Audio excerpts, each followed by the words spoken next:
selten meg. Ett så ite saluda antes Dio omniga radzaudzan malak estrezas durante todo em memu a nogi distância como kupugi palu Zangiman malak guafi ikonum nasugi airi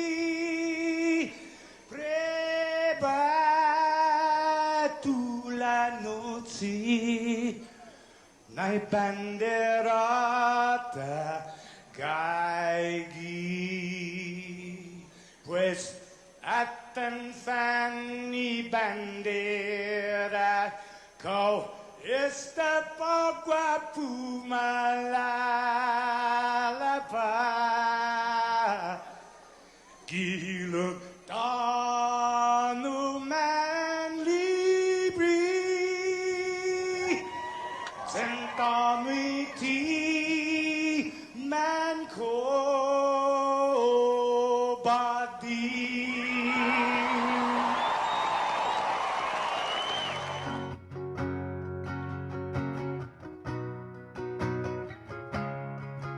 Fanogi chamoru politanota kantai matuno nyagi toru iluga Paraiona Parai gloria a big is la sempara Paraiona, Parai gloria, a viva isla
Stages.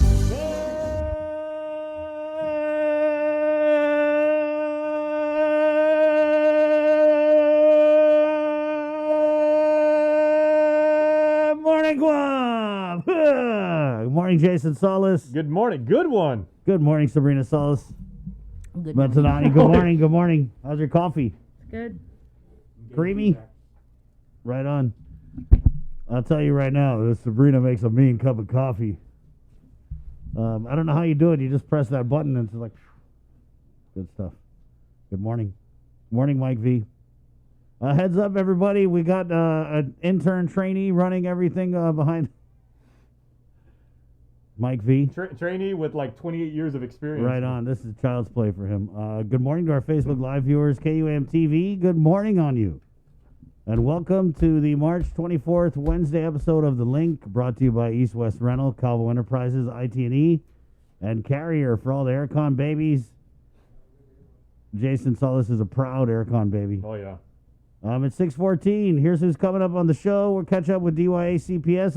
It's been a while since we touched base, as I know they were going through that mountain of complaints that kind of led to the declaration of a state of emergency at Child Protective Services. So we're getting Melanie Brennan, the director, Speaker Teresa Lahi with her every other Wednesday appointment on the Link this morning. The GDOE Superintendent John Fernandez. There's a lot going on with the public school system, as they're trying to get more face-to-face, more days, more kids back in school. Party's over, kids. Party's over. Can I ask, have your kids softened their stance on whether they want to be face-to-face or in? Do they miss being virtual? My little girl likes face-to-face because she likes, going and getting dressed up and seeing the other two kids.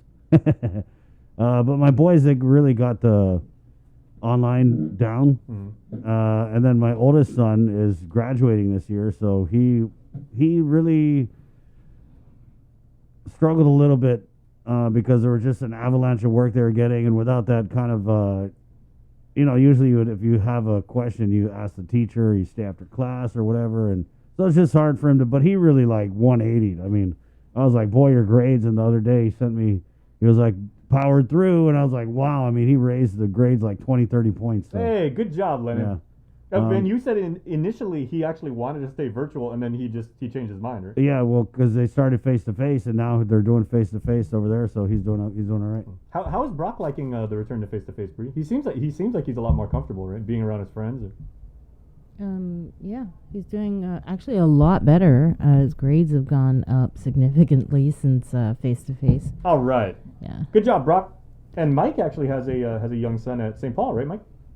Yes. Yeah. How's he doing? Really good, really good. All right. Right on. Well, there you go. 6:16. Sorry, kids, if you were expecting us to be like, oh, online works better, just keep them online. It is what it is. we're gonna get all these comments. Chris, please shut up from the youth. Senator Tello Taitagui, a Republican, also checking us out a little bit. And we're doing this Harlem Hikes. This is pretty cool. It was beautiful. Wow, what a cool video. Yeah, when we ran that on Monday online and on KUM TV, it was gorgeous. And then we're doing Mestre Masterclass. This is cool. It's like a little Palm Sunday preview. As we're learning the art of palm weaving with Tomas Torres. Watch him teach you how to make a hot pot holder the traditional island way. Just the same way the ancient Chamorros used to make their own pot holder. We're making it that way And with trust Tomas me, Torres. Yeah, you guys want to follow along with Tomas as he does this, because it's a interactive instructional segment. And I had the good pleasure of Tomas was instructing me how to make basically how to make a hat last year, and I've also learned how to make the katupak, what our ancestors would store the rice in and everything. Right. And if he can teach me to do it, because I got 2 left thumbs, that's why I stick with software, because it's all virtual. But I actually made a halfway decent hat. If he can get me to do it, he can get anybody to do it, and you're really going to be proud of your work. That's awesome. And it's coming up. Good morning, 6:17. Let's just get into the news here. She's ready to go this morning from the KUAM News team. with the very latest. Good morning, Sabrina Salas-Mantanani. Half day, everybody. No arrests have been made in connection to Monday's fatal crash in Barragata along Route 8. As reported, 2 cars were involved. A silver Nissan Versa was traveling east along Route 8 by SK Laundry when a black Lexus traveling directly behind the Versa collided with it. Both vehicles ran off the roadway and crashed into a concrete utility pole. The driver of the Lexus was transported to Naval Hospital where he died from his injuries. The driver of the Versa fled the scene prior to police arrival. GPD's Highway Patrol Division was activated. This is the 5th traffic-related fatality of the year. 32-year-old Carl Florence Ugoko Gargarita was arrested for terrorizing a female while armed with a gun. On March 22nd, officers responded to the complaint in Talafofo, where the defendant allegedly got into an argument with the victim. According to police spokesperson Sergeant Paul Tapau, the woman left for work only to discover Gargarita's car parked in her work's parking lot. While at work, she received threatening text messages from Gargarita in which she called the police. One officer arrived. They met with Gargarita and located a .45 caliber handgun.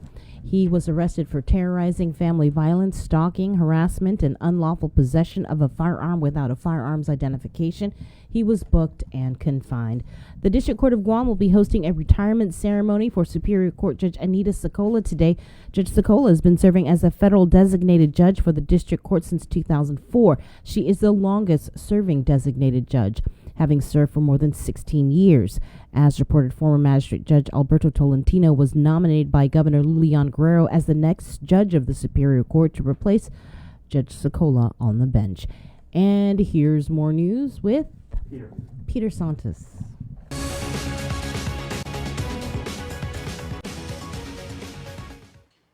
Afre, good morning, everyone. I'm Peter Santos with your headlines here on The Link. Come one, come all, anyone above the age of 16 may be eligible to receive the COVID vaccine. At Tuesday's vaccination sites, we got to see some of the younger generations tell us why they decided to join the vaccination.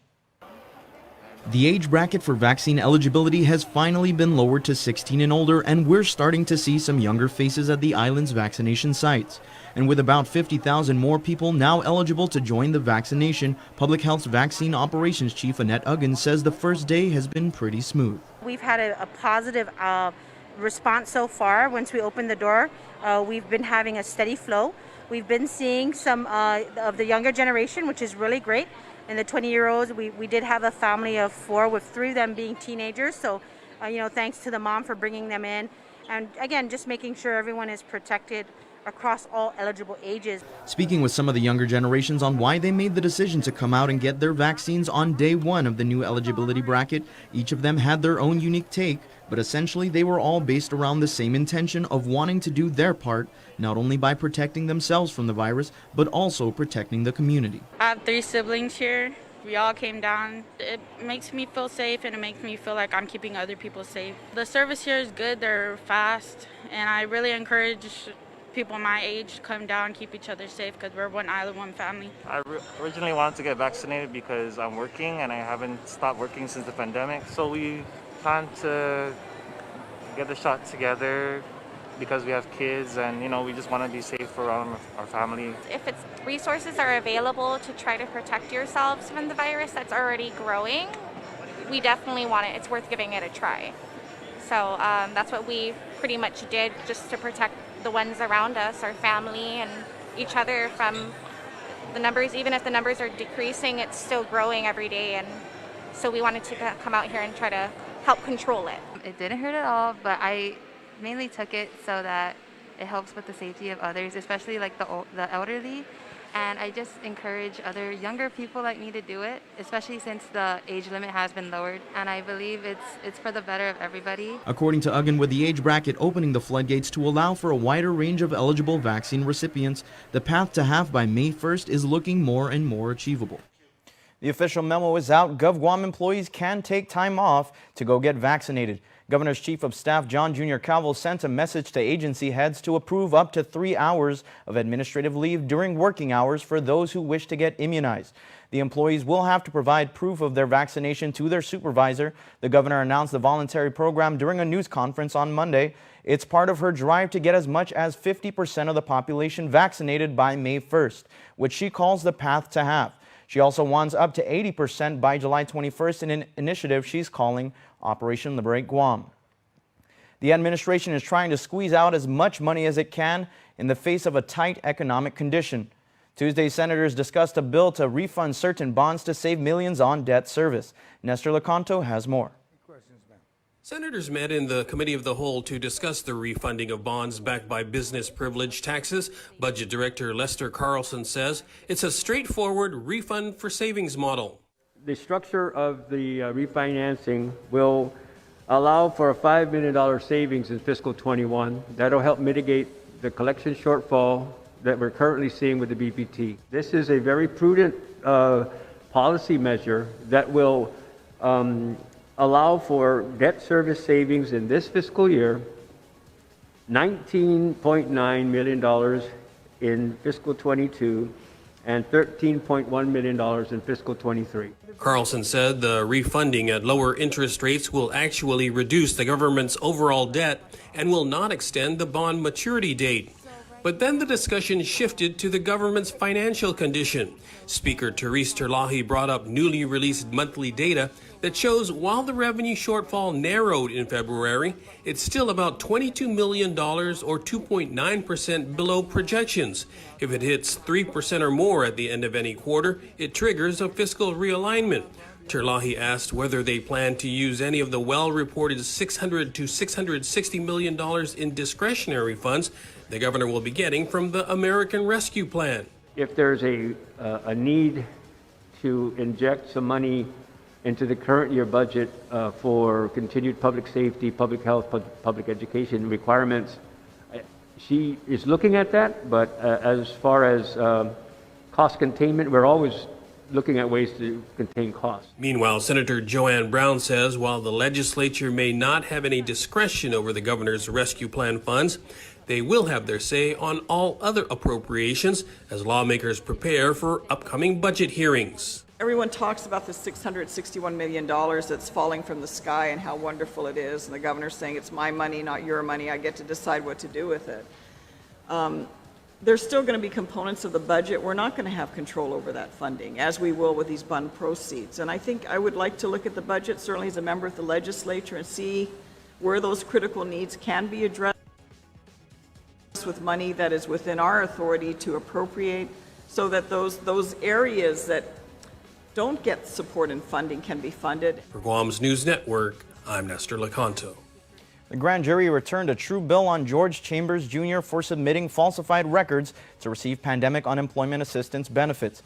According to the Office of the Attorney General, Chambers was indicted for forgery as a third-degree felony, tampering with public records as a third-degree felony, 2 counts of unsworn falsification of record as a misdemeanor, and 1 charge of unsworn falsification of record as a misdemeanor.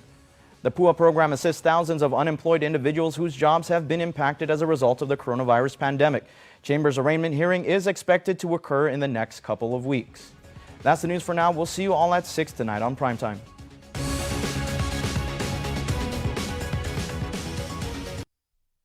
The Joint Information Center reports that 2 new COVID cases have been confirmed out of 474 tests performed on Monday. To date, there have been a total of 7,786 officially reported cases of COVID since March of last year, with 134 deaths. 21 cases are active, and there have been over 7,600 recoveries. Currently, there is 1 person hospitalized. Guam's CAR score is 0.1.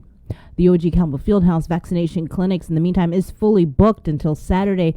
However, up to 15 walk-ins will be accepted every hour from 11 a.m. to 5:30 p.m. A total of 71,822 people on Guam have been vaccinated. Of that number, 41,004 have received dose 1 and 30,818 have been fully vaccinated.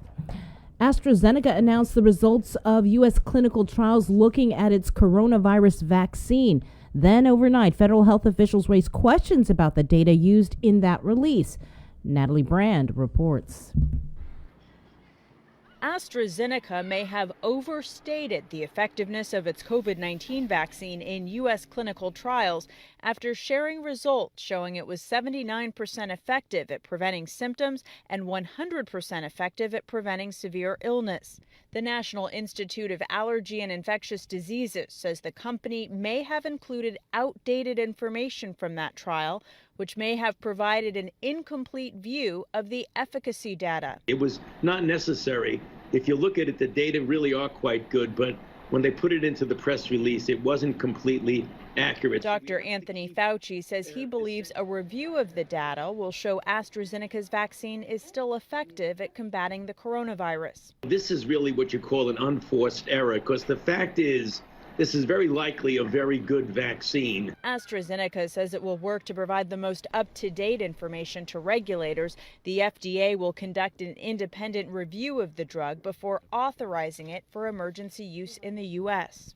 More than a third of U.S. adults have received at least one dose of a vaccine already approved for emergency use. Scientists are studying whether fully vaccinated people can still spread the virus to others. 30% can have a small level of virus and either be asymptomatic or a small number mildly symptomatic. What we don't know is if those people can spread the virus to vulnerable. We don't think so. In the United Kingdom, in areas that are vaccinated, it went down dramatically. While Europe is struggling with a surge resulting in new lockdowns, U.S. health officials are worried about an uptick in cases here coming from coronavirus variants. Natalie Brand, CBS News, the White House. Environmental Protection Agency has ordered Dietrich Pumping Service to clean up its act. Specifically, the local company must adopt environmentally responsible practices for disposing and storing fats, oils, and grease, or FOG, and upgrade its facility to address Clean Water Act violations at its PD Santa Rita facility. It was in 2017 EPA conducted an inspection and found that Dietrich was mixing FOG with powdered lime mineral to create a slurry and then dumping it on their facility grounds, which is about 300 feet from the Antantano River. When EPA went back to follow up in 2019, inspectors found no significant improvements. Fats, oils, and grease from restaurants, homes, and industrial sources are the most common cause of reported sewage blockages nationwide. GWA reports that these blockages cost island residents more than $500,000 annually and cause raw sewage spills. As for the Guam Environmental Protection Agency, the agency has issued a letter of citation to an individual caught on video earlier this week illegally dumping in the Laddie Heights area. The video, which was posted on Facebook and had gone viral and eventually made its way to Guam EPA, spokesperson Nick Lee says they were forwarded the video multiple times from the community as well as from senators and the media. Inspectors from Guam EPA's Solid Waste Management Program conducted an inspection of the site and worked with Reverend Tax as well as the Dededo Mayor's office to track down the violator. Il G. Kim was cited for improper disposal of household wastes. The site has since been cleaned up. And finally, the National Weather Service has issued a fire weather watch for Guam. It will be in effect through Thursday afternoon. A fire weather watch means that critical fire weather conditions are either occurring now or will shortly. A combination of strong winds, low relative humidity, and warm temperatures will create ideal conditions for rapid spread of wildfires. That's your news. Stay tuned for more on The Link after the break. Through the month of April, KUM News and the KUAM Care Force features Sustainability Matters, building awareness for environmental issues, highlighting activists, and showcasing businesses and individuals making a difference in our community. Watch a special series on Mondays on KUM News featuring different aspects of thinking green in our community. Awareness messages on every platform, giving you tips for leading a more sustainable lifestyle. The Dirty Politics Weekly feature with The Link live on location with Chris and Sabrina visiting different villages with political leaders and addressing environmental problems in our community. And this year, the Think Green annual cleanup goes virtual. Organize your community cleanup, post and tag with hashtag ThinkGreenGuam, and we'll feature your cleanup on our multimedia platforms and in a special montage on KUM News Weekend Edition during the last weekend in April. Sustainability Matters, part of the KUAM Care Force's commitment to our community. Presented by Green Energy Solutions, Inc.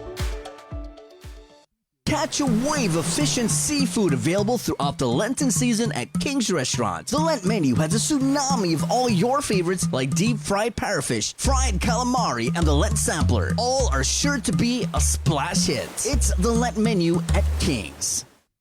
GU Self-Storage, conveniently located near the Harmon McDonald's. We offer affordable rates, online payments, and auto bill pay for your convenience. Plus gate access daily from 6 a.m. to 9 p.m. Call us today at 648-7867 for more information. Half a day. Does your child have a hearing loss? We are parents of deaf and hard of hearing children and volunteers with Guam's Positive Parents Together, and we are here for you. We know how you feel and have walked in your shoes. We want to help you navigate your way through our educational and medical systems, and most especially, your emotional journey. Please visit us at www.guamparents.org for more information. Get the job done the right way by getting the right stuff at East West Rental Center. With years of experience helping builders, we definitely got what you need. Call 646-1463 or visit us in Upper Tumon. Open Monday to Saturday from 7 a.m. to 5 p.m. and on Sundays from 8 a.m. to 5 p.m. Only one company on Guam provides every solar energy solution under one roof. Micronesia Renewable Energy. You want solar only? They got that. You want solar with batteries? They got that too. You want outright purchase or lease purchase? It's up to you. Does your solar system need a tune-up? That's what they do. For solar energy solutions from A to Z, you can count on MRE. Give them a call at 632-2613 for a free consultation. MRE, providing real solar solutions built by real solar experts.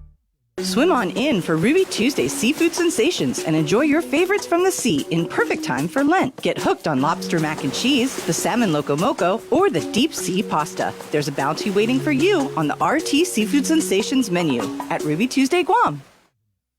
Uno Go, delivering meals from your favorite restaurants and more, including delivering sodas and adult beverages from the Bottle Shack. Visit uno-go.com or download the app today. Also follow them on Instagram and Facebook. The relationship between Guam and Manila, Philippines is undeniable as we share similar cultural traditions, history, and heritage, with generations of Filipinos calling Guam home. KUAM presents a monthly look at the capital city featuring in-depth and engaging interviews on everything from medical tourism to new business and government leaders. Veteran newscaster Nestor Lecanto delivers Beyond Our Borders. This special program is brought to you by the Bank of Guam and KFC. KUAM Communications salutes women small business entrepreneurs during Women's History Month with a special community feature, Women Driven. Every Monday in March, tune into KUAM News Primetime for a showcase of women entrepreneurs working in our community and the businesses they own and operate. Also catch the daily women-driven profiles, flooding the digital media platforms of KUAM News for professional features on many of these hardworking women. Celebrate Women's History Month with Women Driven on the multi-platforms of KUAM, presented by Cars Plus and Bank of Guam.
Big Ben and the Boys, Bonito na Lugar. It's a beautiful place.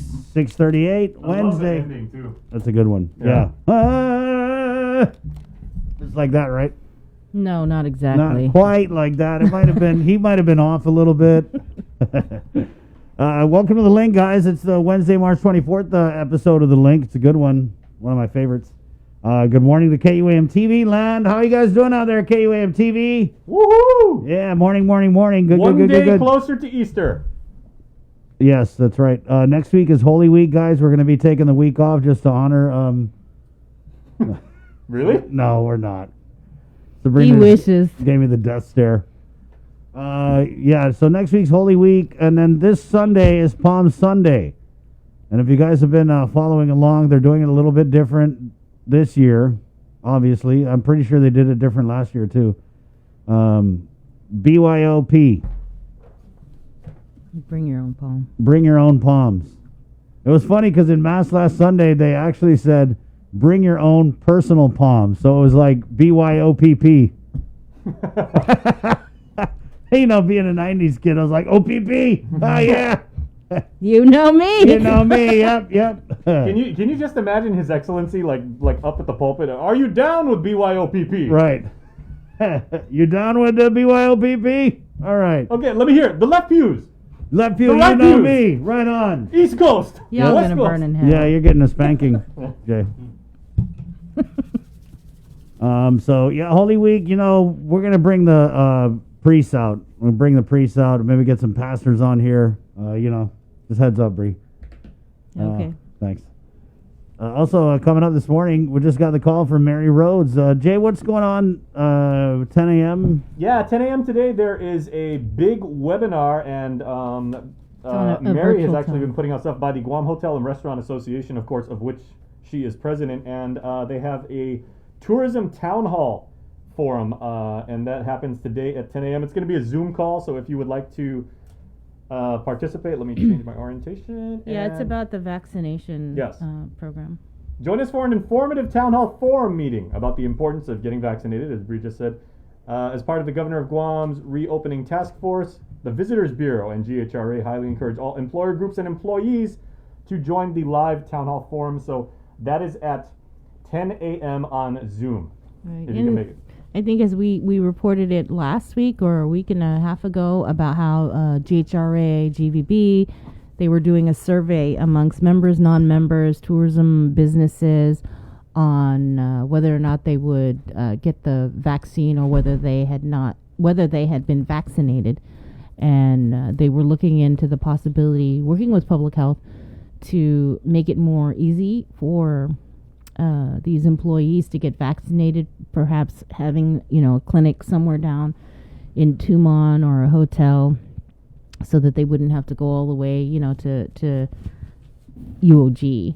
So hopefully, You know what I'm They'll have more hoping the information on that. GHRA brings up in the tourism town hall forum is I've kind of had a curiosity about and Governor Leongro has said the vaccine, it's purely optional, it's at your own discretion, although everybody is highly encouraging it, including us here at KUM. We really would like you to go and get vaccinated, join the vaccination. But I'm wondering from a business standpoint if employers can you even ask a potential employee during the interview or the hiring process? You can say have you been vaccinated? Or Oh no, it sounds like a HIPAA thing. I know that's what I'm wondering, and Maybe you could be, if you ask it in a certain way, like, hey, you got the shot? because that is at your personal discretion when you can Yep. you can say or not, and I wonder if some employees or employers are just going to say we prefer, if not outright require, people that work for us to be vaccinated because depending on what you do, you may interact with customers a lot, you may be in the back office, you may be whatever. So I'm hoping to discuss that. Good morning, guys. Facebook Live. Thank you, Roberto Fracassini, Bongiorno, Guam. We got to catch up with him. As there was a thing that they were trying to do with this. Which Rotary Club is he with? Rotary Club of Northern Guam. Right. So they were trying to do this thing. Northern Guam or Tumon Bay. I want to make sure I get that one right. Right. So Mr. Fracassini is a big and longtime listener of the link. He's been with us since containing COVID. But they were trying to do this thing where they wanted to raise money with the Rotary Club of Northern Guam and donate it to Customs or somehow get it to Customs for the purchase of more drug detector dogs. Mm-hmm. And so I want to say about a month ago, he'd asked us for Customs Chief Ike Paredo's contact. So, Mr. Francini, if you got an update on that, that'd be pretty cool. Let us know. Anita Maternity Blas Mikhail, half a day. Good morning on you. Buenas Bananas of Zeus, Linda Marie Perez. Richard Santos, half a day from Jigo, Guam. Peter Lozano, good morning, Guam. F. Glenn Lujan, Rosary Royalty. Good morning, KUAM, the link. Joe, Sir, Sabrina, Jason, and Chris, everyone working behind the scenes. We'll do this Harlem Hikes here, guys, at 6:44. Coming up at 7, we have Melanie Brennan, CPS Director, of course, Speaker Therese Terlahi, John Fernandez, GDOE Superintendent. We'll get Senator Tello on, and Mary Rhodes of the GHRA. Also on the way. Bree, a little bit about this Harlem Hikes. Yes, it's in partnership with Manyetlu and Inafet Malik. They did several hikes to different places on island, and so you'll get to watch the video. So the first one is it takes you to Hilaan. It is gorgeous. Trust me. It You guys, is. have a cup of coffee with this. Have your donut. Have your, have Your your bizcocho, your pantosta, your Yeah. empanada. But if you're one of those people that kind of like has us running in the background and like you may be doing something, give us your attention for the next 12 minutes and 41 seconds because you are about to see some of the most beautiful scenes on Guam. There you go. It's Harlem Hikes right here on the link. Good morning.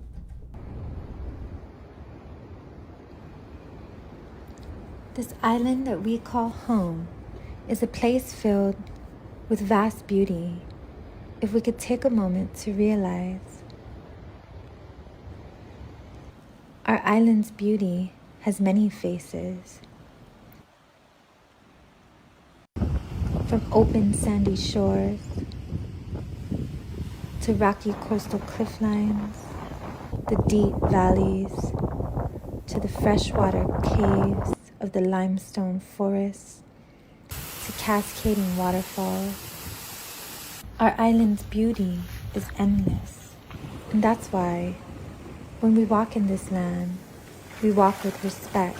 We walk with a deep love and appreciation because we are blessed to live in such a beautiful place. Join us on this journey. Maila Harlem. Buenas and half a day, and welcome to Hilaan. When you think of Dededo, you might think of the concrete jungle. But deep in the heart of this northern village lies beautiful, pristine beaches, unique rock formations, and an ancient Lati village called Hilaan. Hilaan's root word is hula or hila. Hila meaning tongue. To get to Hilaan, you'll take a turn off of Marine Drive to head towards Punta Endosa Montes. If you're southbound, it'll be a right turn. If you're coming from Route 16, you'll take a left at the traffic light across the mall and take a right into the turn towards Punta Endosa Montes. If you're headed northbound on Marine Drive, you'll need to take a U-turn. Follow the road past its Punta Endosa Montes and past the Northern District Sewage Plant, and then turn left and you'll start to descend down the hill on the cliff to Tangisan Beach, also known as Karesu. As you prepare for your hike, make sure you bring plenty hanam to keep you hydrated. Make sure you bring a bunch of friends or family and do not go alone. Do not overextend yourself and travel light. Other popular hiking attractions at Hilaan Village are the Lost Pond, Shark's Cove, or known to our elders as the Bomb Holes, and the Mushroom Rocks for scenic shots.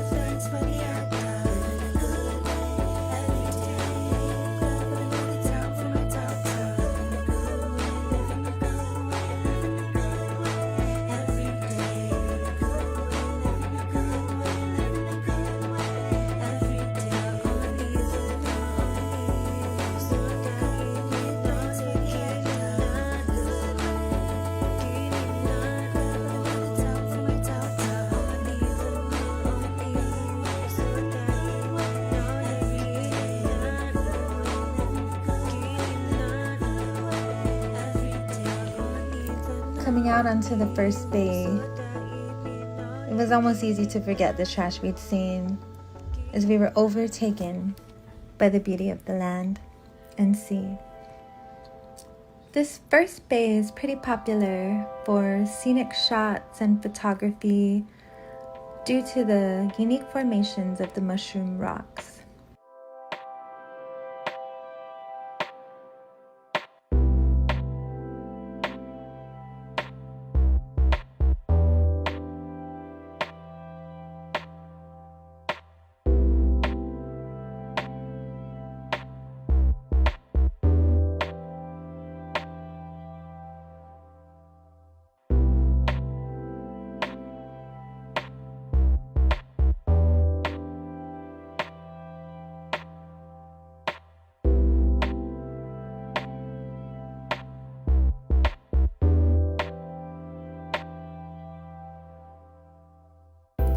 So another beautiful feature that pops up is the presence of the gosali flower, also known as the gausali. This particular flower is a really resilient flower that can take a lot of sunshine, a lot of wind. It grows and it climbs up the limestone rocks. Its scientific name is Bickia tachandra, and it's also known as a torchwood. It's called this because the wood is easily ignited and it can be cut into small sections and can even be used as candles. At the start of the next bay, we're greeted with a delightful show by a kaleidoscope of butterflies. Did you know that a group of butterflies is called a kaleidoscope? This is the butterfly tree, and we couldn't find the native name, but you'll see that it's where they like to mate and eat and live their beautiful butterfly lives. Butterfly in Chamorro is a babeng, so we decided to call it the Chongkuna babeng.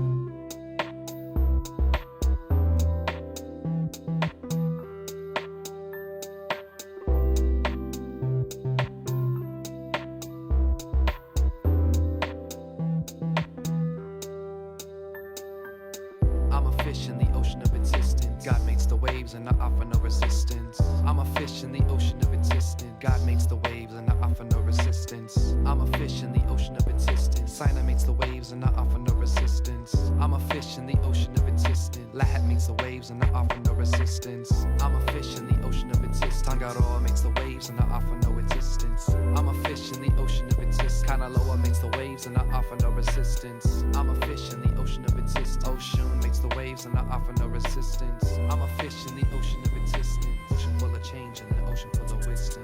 I'm a fish in the ocean of existence. I'm a fish in the ocean of existence.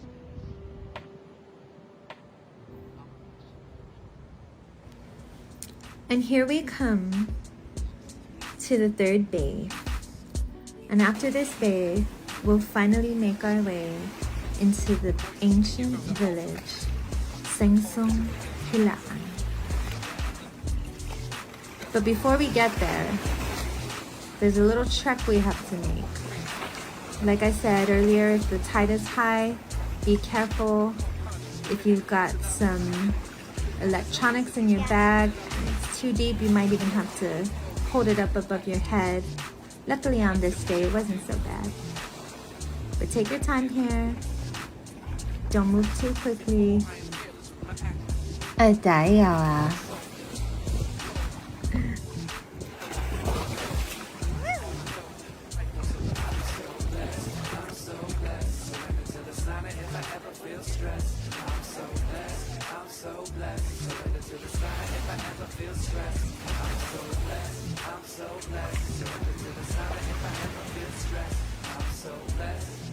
It's very important that if you haven't already asked, you take this time to ask permission when you enter into the village. We believe that the spirits of our ancestors reside in these sacred places, and we honor and we revere.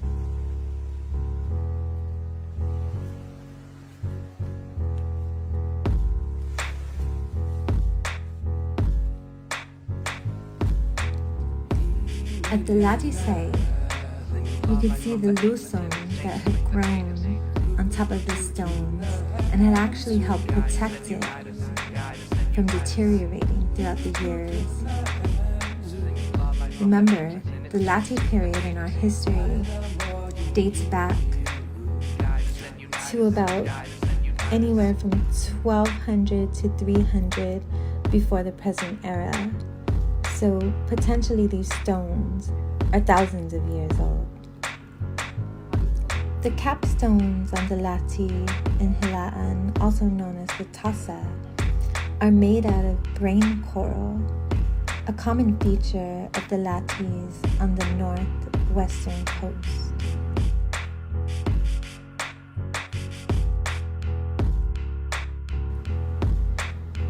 Pufaboy, if you do come across these types of artifacts, be sure to leave them at the site, as this helps keep the historical context of a place intact. It's also against our public law. To complete our visit, we blow the kulu, or the conch shell, to honor our bloodlines, the clans and the families, for the land which we have walked on, for the presence of the ancestors, for the beautiful experience that we had on this walk.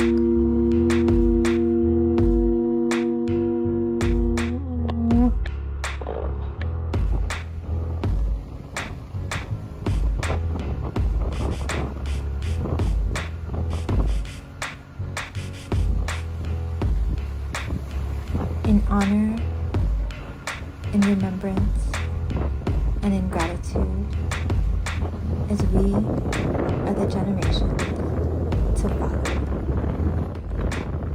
Our island is our inheritance. It holds pieces of our past and symbols of our strength. It holds the causes of our joy. It's a place where we come together. It is a place of healing. Our island is our refuge. Our island is a place of peace and tranquility. If we would just take a moment to find it. Sizos maasi, todos hamdu. Saina maasi, dan siduus from Benin, DC. No need to react, this moment soon will pass. Stay humble and be dignified, everything is good inside, like it not diminished. When we stay committed to knowing what we've omitted, illuminates the vision. Precision of thought is awareness of the self, not selfish, discerning what truly cannot be helped. A rock that wants to melt does not stay above the surface, but communicates to relatives and asks them for the service. Searching for the fire. All them hikes, yes, that's Dakota. Yeah. Oh, Dakota. Yeah. Dakota Camacho. Master Marbury. Good stuff. Yeah, wow, that was cool. Guys, pick up the trash, when you go hiking. Like Mike V said, bring a bag. Pick up the trash. You don't have to post about it. You can actually pick up trash without posting about it. Yeah, so many wonderful things are in the Halaan area Yeah, that, our that was ancestors awesome. left us with. The Ichibang rappers were not one of them. Yeah. That's an awesome hike. I mean, even if you're just going to like the beach side, I'll give you guys a little secret hack. Go like, if you can, a weekday, maybe 4:30, 5 when it's the sunset's going, and then on your way back, you will see just the most beautiful sunset. 6:58. Let's. Good morning. It sounds like you're reminiscing. It's a beautiful area. Hello. Hello. It's 6:58. Let's go into the Zoom room where we have Melanie Brennan, who's the DYA/CPS director, joining us for a little update. Good morning. Morning, Melanie. Morning, Melanie.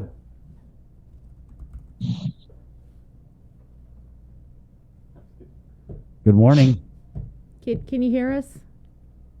Testing 1 2. Test Mel, good test morning. test. Hi Mel. Good morning. Sibilis. Okay, we're gonna take a break, and Jason's gonna reboot something over there.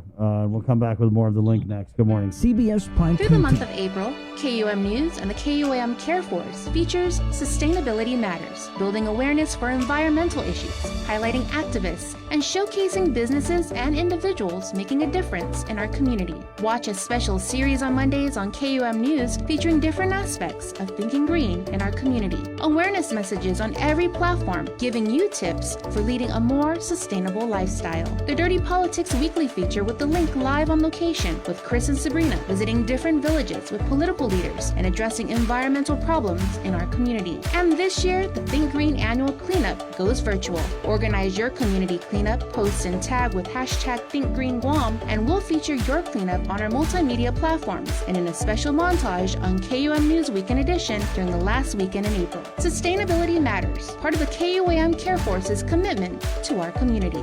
Presented by Green Energy Solutions, Inc.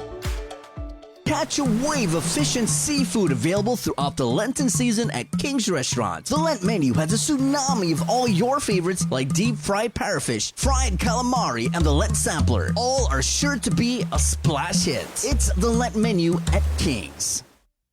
GU Self-Storage, conveniently located near the Harmon McDonald's. We offer affordable rates, online payments, and auto bill pay for your convenience. Plus gate access daily from 6 a.m. to 9 p.m. Call us today at 648-7867 for more information.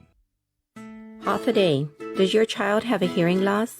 We are parents of deaf and hard of hearing children and volunteers with Guam's Positive Parents Together. And we are here for you. We know how you feel and have walked in your shoes. We want to help you navigate your way through our educational and medical systems, and most especially, your emotional journey. Please visit us at www.guamparents.org for more information. Get the job done the right way by getting the right stuff at East West Rental Center. With years of experience helping builders, we definitely got what you need. Call 646-1463 or visit us in Upper Tumon. Open Monday to Saturday from 7 a.m. to 5 p.m. and on Sundays from 8 a.m. to 5 p.m. Only one company on Guam provides every solar energy solution under one roof. Micronesia Renewable Energy. You want solar only? They got that. You want solar with batteries? They got that too. You want outright purchase or lease purchase? It's up to you. Does your solar system need a tune-up? That's what they do. For solar energy solutions from A to Z, you can count on MRE. Give them a call at 632-2613 for a free consultation. MRE, providing real solar solutions built by real solar experts. KUAM Communications salutes women small business entrepreneurs during Women's History Month with a special community feature, Women Driven. Every Monday in March, tune into KUAM News Primetime for a showcase of women entrepreneurs working in our community and the businesses they own and operate. Also catch the daily women-driven profiles, flooding the digital media platforms of KUAM News for professional features on many of these hardworking women. Celebrate Women's History Month with Women Driven on the multi-platforms of KUAM, presented by Cars Plus and Bank of Guam. Our NMIers out there. Lelahi. Good morning. Morning, Jay. Good morning. Yeah, Melanie Brennan is joining us momentarily. Okay. We had a little audio thing, so I'm trying to work my magic. She couldn't hear us. Let's do a link on location up to the CNMI. Yeah, let's go. I'm ready. You got to pay for quarantine, though. Who's treating the quarantine? What's it, like $480, I think, for 6 days? I thought he said it was $400. Was the entry fee? Yeah. And then you get... Then you pay your own quarantine, I think. Oh, Something darn. like that. Something like that. Yeah, we're going to find out. Do you have your choice of hotels, or is it a... No, there's only one okay. quarantine facility. Because have you guys ever been to the PIC in Saipan? It's beautiful. Like the one here, Saipan's PIC is gorgeous. Right on. I haven't been to Saipan in years. Good stuff. I love I seeing used them. to have to go out there, right? when I used to work at Guam Cable. Oh my God, Guam Cable. There's a flashback, guys. Yeah, they would send me out there 3 days out of the week to cover news, and then come back and do weekends for Guam Cable News. Yeah, it's a great place. And I want to try and get Kevin on, hopefully by the end of the week, just to catch us up on what's going on. As they had a little hiccup in COVID. They went something like 200 some days with no community transmission, and then it was like boom, 10 cases. 703. I haven't heard anything. Me neither. So maybe it's good to reach out to him. Let's try this again. Hi, Melanie. Hi, Melanie. Can you hear me now? Yes. Can you hear us? Oh, no. Oh, no, Jay. What'd you do? Is it? Hi, good morning. Can you hear me? Hello, hello? This would actually be pretty entertaining if we did this for 15 minutes. Just, hey, can you hear me? Hello, hello, hello, hey! She's unable to hear us at all. Could write down. Crazy because we just interviewed her. I just produced an interview with her 2 days ago. Hang on. Right, yeah. How you doing, Bree? I'm doing good. Right on. Hello, I want to. Maybe we could just message her if she could give us an update on Right. what's happening. Okay, let me tell her. Yeah. Hey, Melanie, your lucky day. No tough questions. Just go ahead and You give want us to an message update. her in the Yeah. Zoom room? Yeah.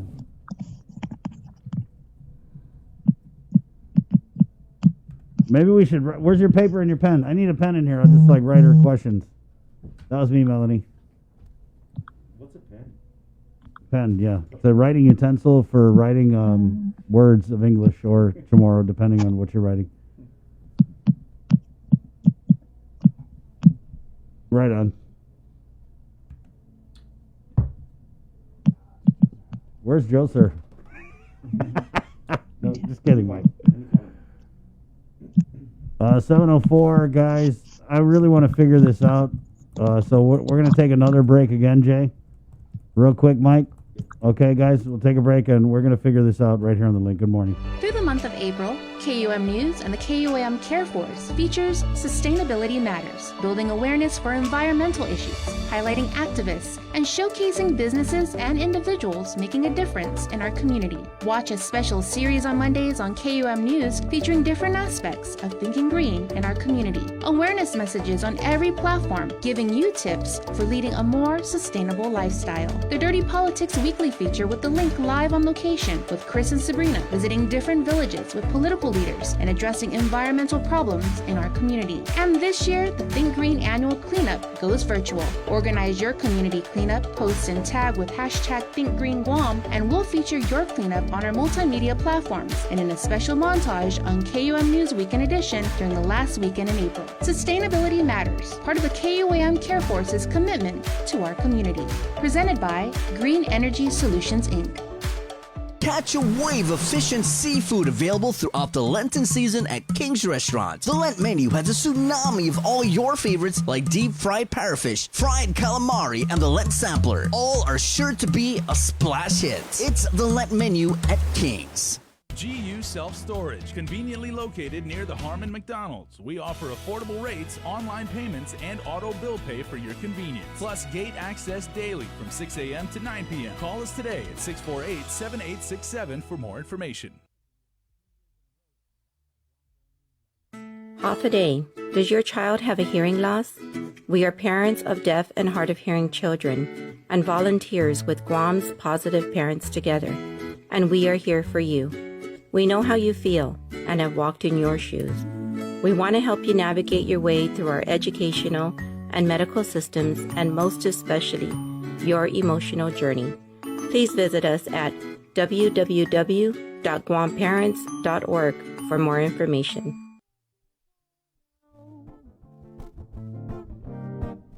I've seen many doors closing now, and now that I'm searching, well, it's you that I'm seeing. Ooh, she didn't want me to go now. Her tears slowly so closing now. Man, I love this one. Mariana's Collective. It's Freddie Badonzu Jr., not the former chief of police. His son. And Joe Hernandez and Gene Castro. Isn't that smooth? Look at that. The music, whoa, whoa, find Yeah. my way. It's 7:08, guys. Good morning. Welcome to the link. Let's try this again. Third time's the charm. Yes. Hi, Melanie. Hi, good morning. Hey, a day. Mighty Casey has not struck out. Right on. Good We got job, Jay. I don't know what you did. What'd you do? Just ask Mel to hang up and try again. Right Old on. school. Reboot. Yep. Yep. That reminds me of my old engineer at when I was at another station. It's always first thing. Did you reboot? Okay, reboot. Oh, it worked. God. Sometimes the Zoom room it gets my top bang mood, so we have to just pet it. But Melanie, it's so good to hear you. I'm even happier that you can hear us. Yeah, that's great. Thank you, It Jason. is, man, because Sabrina just had all kinds of tough questions for you. That's why. Oh, great. You know what we had to do technically is we had to kind of tap in and harness some of the feng shui that Melanie has in her office and the workspace, and that improved the audio quality. So it works. Right on, Melanie. So I was looking at the last time we had you on. It was a couple weeks ago. So we wanted to kind of just start with an update. Of course, as you guys might or might not recall, there was a state of emergency declared at the Child Protective Services, and they folded in DY Director Melanie Brennan. There was a backlog of some hundreds of complaints during the pandemic, and so last time we spoke, they were wading their way through that list of complaints, and also we're trying to move forward and set everything up because obviously it wasn't just that; it's a lack of staff. There's a whole bunch of issues with CPS that she's kind of having to go in on. So, Melanie, I guess it would just start with a general update. That'd be great. Okay, well, I think the last time we spoke, or actually the last time I was asked, was how many of the backlog had we gone through? And I'm happy to report, as of last week, we completed vetting the entire over 900 cases. And of those 900 cases, at this point, as of yesterday, approximately 600 were open, linked to services, and closed off. And the other remaining 300 some have been divvied up and are in some type of work with Child Protective Services, either being case managed properly now or just being referred for additional support services, or some are still under investigation. So the backlog has been addressed. What about new cases and new referrals? So when we came in January, Sabrina, what we did was we took the remaining backlog. We took the backlog and we started working with just the backlog. But when we realized, okay, we're creating a backlog with incoming referrals, what we did was we asked the CPS retirees that are volunteering their services to really work with the backlog, prioritize the backlog, so that DY social workers and the current CPS social workers could attend to the new and incoming referrals. And so we wanted to make, a real effort at trying to see if it was possible to not create a backlog with incoming cases. And we were able to do that. Honestly, we really have to thank the CPS retirees for helping vet those 900, actually 700 referrals, because by the time we were there, we had done already 213. And so that total of 900, of a little over 900, was like a combined collaborative effort. But we really were concerned about the incoming referrals and just being able to address that. So that was also our focus, as well as trying to onboard and recruit new employees. Mm-hmm. So where are you with hiring? With the recruitment efforts, we have 2 individuals that came on board a couple weeks ago. We have another 3. Their start date is March 29th, and we are still going through the regular GovGuam recruitment process, trying to fill all the vacancies. And again, although DYA was brought in to collaborate with CPS and to help them with the backlog, we're not going to go away anytime soon until we make sure that the manpower situation is resolved so that this doesn't reoccur. Right. And you've said it on the show when you've been on, and I think even in conversations with previous individuals who were with CPS, that staffing has always been a major problem, and maintaining and keeping them there, because the nature of the job is just so stressful, and it's just hard to hear what these children are going through. And so in that sense, what kind of programs do you have in place for the staff that you currently have, I guess, to help them cope? To mitigate the... Yeah. Yeah. So I mean, obviously, it has been an ongoing problem. CPS has been an overall agency for many years, for decades even. And so having this cross collaboration with Department of Youth Affairs kind of identifies or reminds us that there is a connection between child maltreatment and subsequent delinquency. I mean, we know that victims of child abuse are more likely, are at a higher risk to get involved later on with crime and delinquency. I mean, it's not an inevitable relationship, but it definitely is a risk factor. And so really our best defense against juvenile delinquency is really to strengthen and solidify our child abuse prevention work.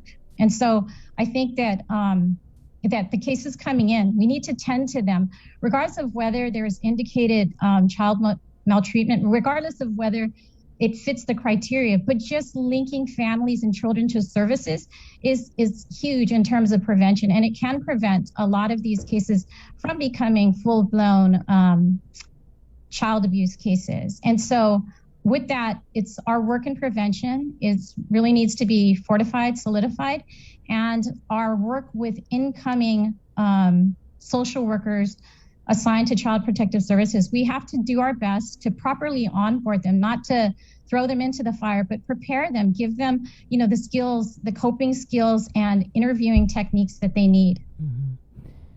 One other thing, since you've come on and since you've taken over, you really made this push to try and get more people to step up and to be foster parents. Are you seeing a response? Are people calling and saying, I wanna help?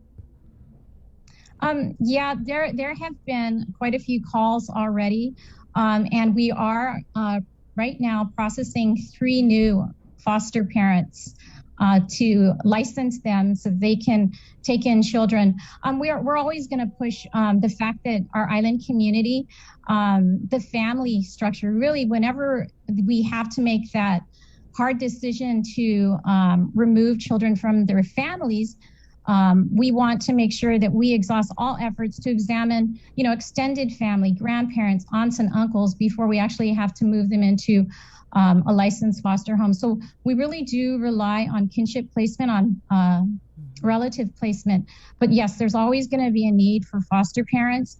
And so we continue to make that push out there in the community. And again, every time I'm on the radio, I always make it a point to say that, if anyone is still interested, to please call us at 475-2653. There's always going to be a need. And in fact, since we've come on board, the number of children in foster placement when we first came on board, I believe was 380. Now we are at 404 children in some level of foster care. And so with that, it's trending like by the end of the year, we could reach 500. So yes, there's always going to be a push. Some of our social workers have, do their own pushes within their churches, within their communities. But yeah, anytime I have an opportunity to inform the community and to ask the community, I will go out there and ask, if you're interested, please call us. Do you guys need any sort of donations or anything for the children that are referred? Yeah, there's often donations, and there are a bunch of nonprofits that we work with, including Catholic Social Services, Manatlu, Harvest House, and they receive, and they are so generous in giving to the children under our care. Okay. Well, yeah, just let us know if you need us to put out the word, And well, thank you. Yeah, we will. In fact, we're gearing up for April. It's a busy month for us. And it's a busy month for the community because we are partnering with the Guam Coalition Against Sexual Assault and Family Violence we actually have been on a planning committee because April is Guam Family Recovery it's the Sexual Assault Awareness Month. It's National Child Abuse Prevention Month. It's also a Youth Month and Crime Victims Week. And so rather than going on alone and getting resolutions, we've decided to partner with them together. And so April 1st is our 2 p.m. Zoom proclamation signing. So yeah, getting the word out on April being a busy month for us. Mm-hmm. Any update on the foster home? Oh, you know what? Last we spoke, it's basically still status quo. We're waiting for a part. Contractor needs to put it to install it, and then we need to see how that will be with Guam Waterworks, if we'll have enough pressure to open and operate. Mm-hmm. I wanted to move over to DYA now, and it's something when I think it was one of the first or second times you came on, we were talking about that reentry program and how you guys were working on it. What's the update with the reentry program? So I think last we spoke, we were applying for a grant to set up the Guam reentry program, and it was an OJJDP grant that for some reason it was suspended, and we're waiting for an open solicitation date. What the juvenile reentry program will do, it's about working with kids while they're detained at DYA to ensure that by the time they walk out, that they have coping skills, they have the support necessary to achieve, a better outcome. So what it means is, before, or actually currently what we do is a child comes to the Department of Youth Affairs, and, the stay is just based on really a court order. And what we do with the child, of course, the youth is assessed. We do have a contact therapist who does an assessment and recommends treatment, or whatever the child might need, the youth might need. And so what we're currently doing is we have social workers that work very intensely while the youth is detained. But what we don't really have is, and where we see a gap, is leaving the Department of Youth Affairs. There really is no follow-up with the Department of Youth Affairs. The child is ordered to be released, so he's released back to his community, but there is no follow-through. And so what reentry proposes to do is to follow that youth out back into the community to ensure that he has a place to stay, that if he's not,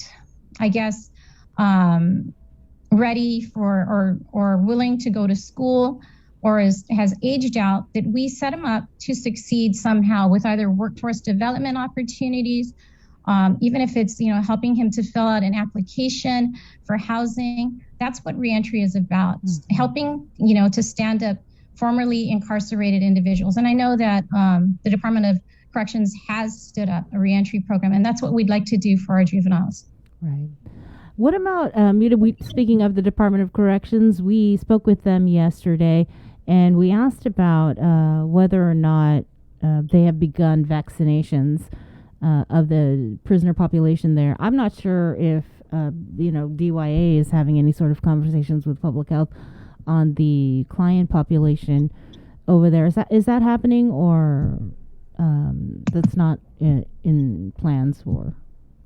Well, as the vaccinations has been opened up for younger individuals on Guam, that will be a conversation. We still have some of the youth that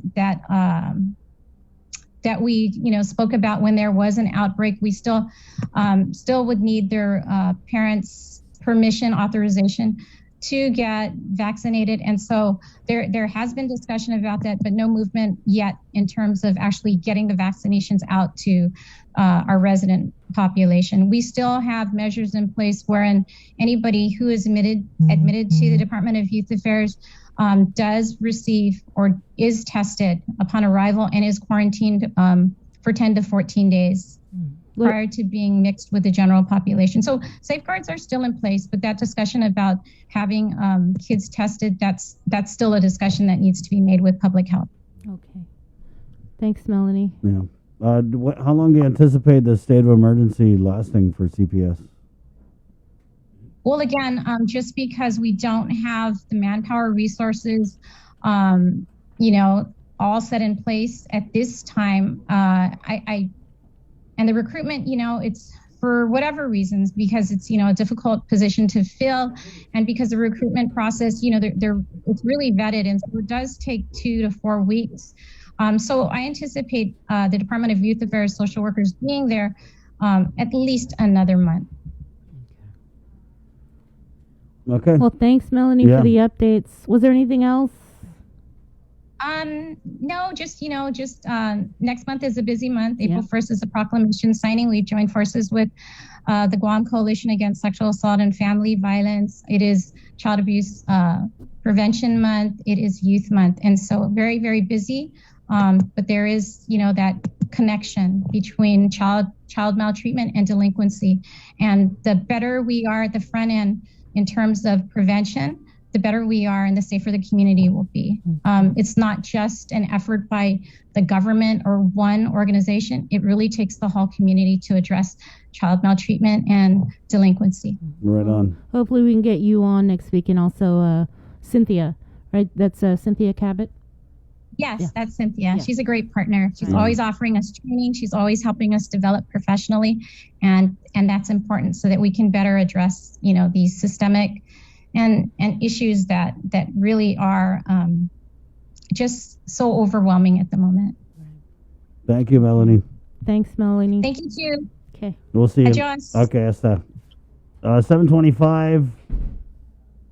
Coming up, Speaker Theresa Lahi. It's Whopper Wednesday. I love the Whopper. You go to any Burger King, you buy a Whopper, and you say, I love the Whopper, and guess what? They're going to give you another Whopper just like that. You're welcome, and thank you, Burger King, for sponsoring Cover Me. We're going to do Cover Me now at 7:25, and we'll be back with Speaker Theresa Lahi next on The Link.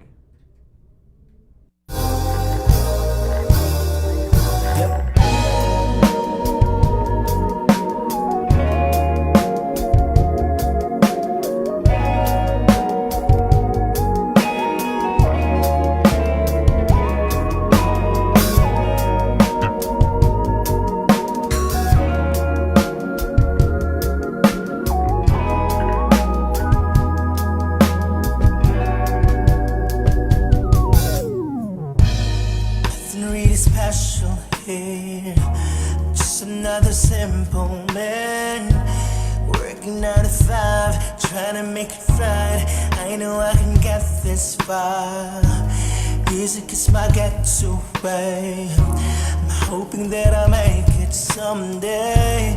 Listen to the song, it's where I belong. Wish you luck and have a nice day. And I don't know why the world is hurting me, but time will come, yeah. Girl green, baby in the scene.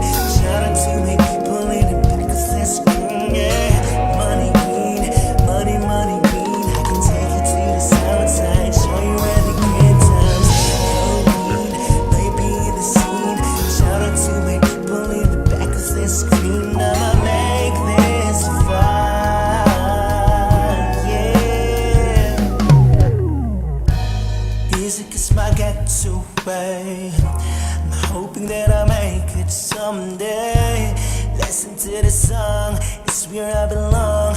Wish you luck and have a nice day. And I don't know why the world is hurting me, but time will come, yeah. Girl green, baby in the scene. Shout out to my people in the back of this screen, yeah. Money green, money green. I can take you to the south side, show you where the good times. Girl green, baby in the scene. Shout out to my people in the back of this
That was Cover Me, brought to you by Burger King. A little bit of Martin Honor and Friends. That was a cool little Zoom performance. Just one of the big takeaways of COVID, the pandemic that brought us Zoom. And that's brought to you by Burger King, where it is a Whopper Wednesday. So you go by any Burger King location, you get one Whopper, and you say, I love, love, love the Whopper. And you get the second one free. We're back with more of the show next. Catch the Barbecue and Beach Patrol. Through the month of April, KUM News and the KUAM Care Force features Sustainability Matters, building awareness for environmental issues, highlighting activists, and showcasing businesses and individuals making a difference in our community. Watch a special series on Mondays on KUM News featuring different aspects of thinking green in our community. Awareness messages on every platform giving you tips for leading a more sustainable lifestyle. The Dirty Politics Weekly feature with The Link live on location with Chris and Sabrina visiting different villages with political leaders and addressing environmental problems in our community. And this year, the Think Green annual cleanup goes virtual. Organize your community cleanup, post and tag with hashtag Think Green Guam, and we'll feature your cleanup on our multimedia platforms and in a special montage on KUM News Weekend Edition during the last weekend in April. Sustainability Matters, part of the KUAM Care Force's commitment to our community. Presented by Green Energy Solutions, Inc. Catch a wave of fish and seafood available throughout the Lenten season at King's Restaurants. The Lent menu has a tsunami of all your favorites like deep fried parrotfish, fried calamari, and the Lent sampler. All are sure to be a splash hit. It's the Lent menu at King's. GU Self-Storage, conveniently located near the Harmon McDonald's. We offer affordable rates, online payments, and auto bill pay for your convenience. Plus gate access daily from 6 a.m. to 9 p.m. Call us today at 648-7867 for more information. Half a day. Does your child have a hearing loss? We are parents of deaf and hard of hearing children and volunteers with Guam's Positive Parents Together. And we are here for you. We know how you feel and have walked in your shoes. We want to help you navigate your way through our educational and medical systems, and most especially, your emotional journey. Please visit us at www.guamparents.org for more information. Get the job done the right way by getting the right stuff at East West Rental Center. With years of experience helping builders, we definitely got what you need. Call 646-1463 or visit us in Upper Tumon. Open Monday to Saturday from 7 a.m. to 5 p.m. and on Sundays from 8 a.m. to 5 p.m.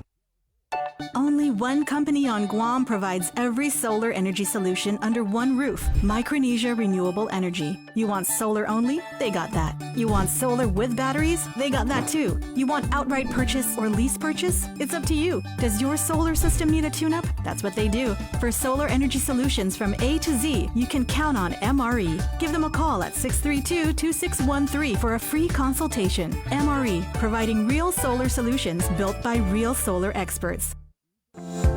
KUAM Communications salutes women small business entrepreneurs during Women's History Month with a special community feature, Women Driven. Every Monday in March, tune into KUAM News Primetime for a showcase of women entrepreneurs working in our community and the businesses they own and operate. Also catch the daily women-driven profiles, flooding the digital media platforms of KUAM News for professional features on many of these hardworking women. Celebrate Women's History Month with Women Driven on the multi-platforms of KUAM, presented by Cars Plus and Bank of Guam. Join KUAM and Punta Dos Montes for the Mes Chamorro Masterclass Series, an informative digital series for demonstrations throughout Mes Chamorro. Catch the Mes Chamorro Masterclass Series weekly on the KUAM News Facebook page, the KUAM YouTube channel, and every Saturday in March following the KUAM News Weekend Edition at 6:30 p.m. on TV8 and 7:30 on TV11. We'll highlight Guam's talented crafters and artisans teaching artisanal skills of our Chamorro heritage. Viva Mes Chamorro! From Punta Dos Montes and KUAM Communications. See KUAM.com for the complete Mes Chamorro Masterclass Series schedule. Swim on in for Ruby Tuesday Seafood Sensations and enjoy your favorites from the sea in perfect time for Lent. Get hooked on lobster mac and cheese, the salmon loco moco, or the deep sea pasta. There's a bounty waiting for you on the RT Seafood Sensations menu at Ruby Tuesday Guam. Uno Go, delivering meals from your favorite restaurants and more, including delivering sodas and adult beverages from the Bottle Shack. Visit uno-go.com or download the app today. Also follow them on Instagram and Facebook.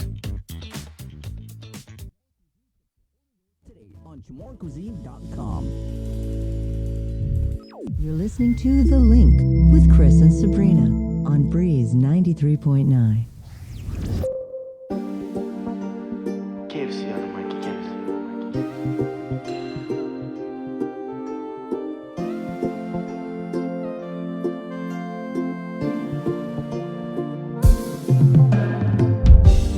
I'm leaving today, leaving today.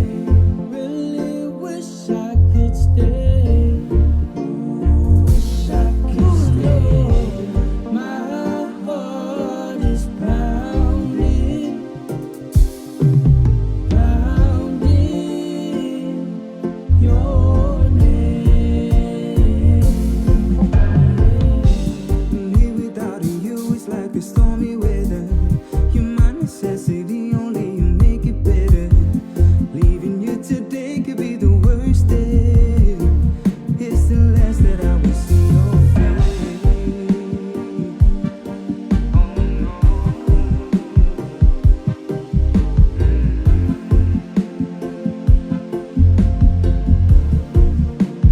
This is what I'm saying. I'm leaving today. All right, kids from Shook, leaving. It's The Link. Go ahead. Proud of kids from Shook, like as a Sanchez grad. I mean, I'm so happy for those kids. And they've grown up to be like very, very good young men. Yeah, awesome. I remember when we used to have them in studio, when Live Local Fridays used to be in studio. Right. Oh, goodness. The views. There were so many people who... The emoji, people would lose their mind. Yeah. And, and again, I mean, they were like the most humble, it never went to their head. They never, got the whole, diva celebrity like thing. I mean, at any time anyone asked them to play at, the Micronesia Island Fair or like a Village Fiesta and everything like that, they're always so gracious. Yep. And I think Vic did a whole reunion with them on One Micronesia. Because I think a couple of them went off island. Well, that's their newest song. They put that together. I wonder if there's story behind it, is if they did it via Zoom or somehow, because like I said, some are going to school, and then I think there's a couple here, one here. Yeah. Hey, Vic, One Micronesia podcast, guys. It's a great podcast, and he's got just an awesome catalog of content there from everything from Kids from Chook to Nadine. He had a great podcast with Nadine Sagani of the Humanities Council, and then he most recently sat down with the president of the she's on the council of the COVID task force for the U.S. and she's also president of the Kashryan Women's Association. But he's got a podcast coming out. I think it might be this Friday's episode where he interviewed Nicole Yamase, and she is half Pohnpeian, half Chukis. She's the first Micronesian. I want to say she's the first person of color to go to the bottom of the Marianas Trench. Awesome. Wow. Yeah. Awesome. And she went with this venture capitalist guy that I was able to interview, Victor Vescovo. They do this thing called the Five Deeps expedition where he was. Wait, is this the James Cameron one? No. No, that's another. No, this is the Five Deep. So they're going to the 5 deepest points in the ocean. I think they actually went to like the 7 deepest ones. But he was out here last year, pre-pandemic, and I was able to go and tour the ship. And so it's pretty cool that she does some type of oceanography work out of Hawaii. And so they're able to connect on that end. And then she went out with the crew, and just last week was at the bottom of the trench.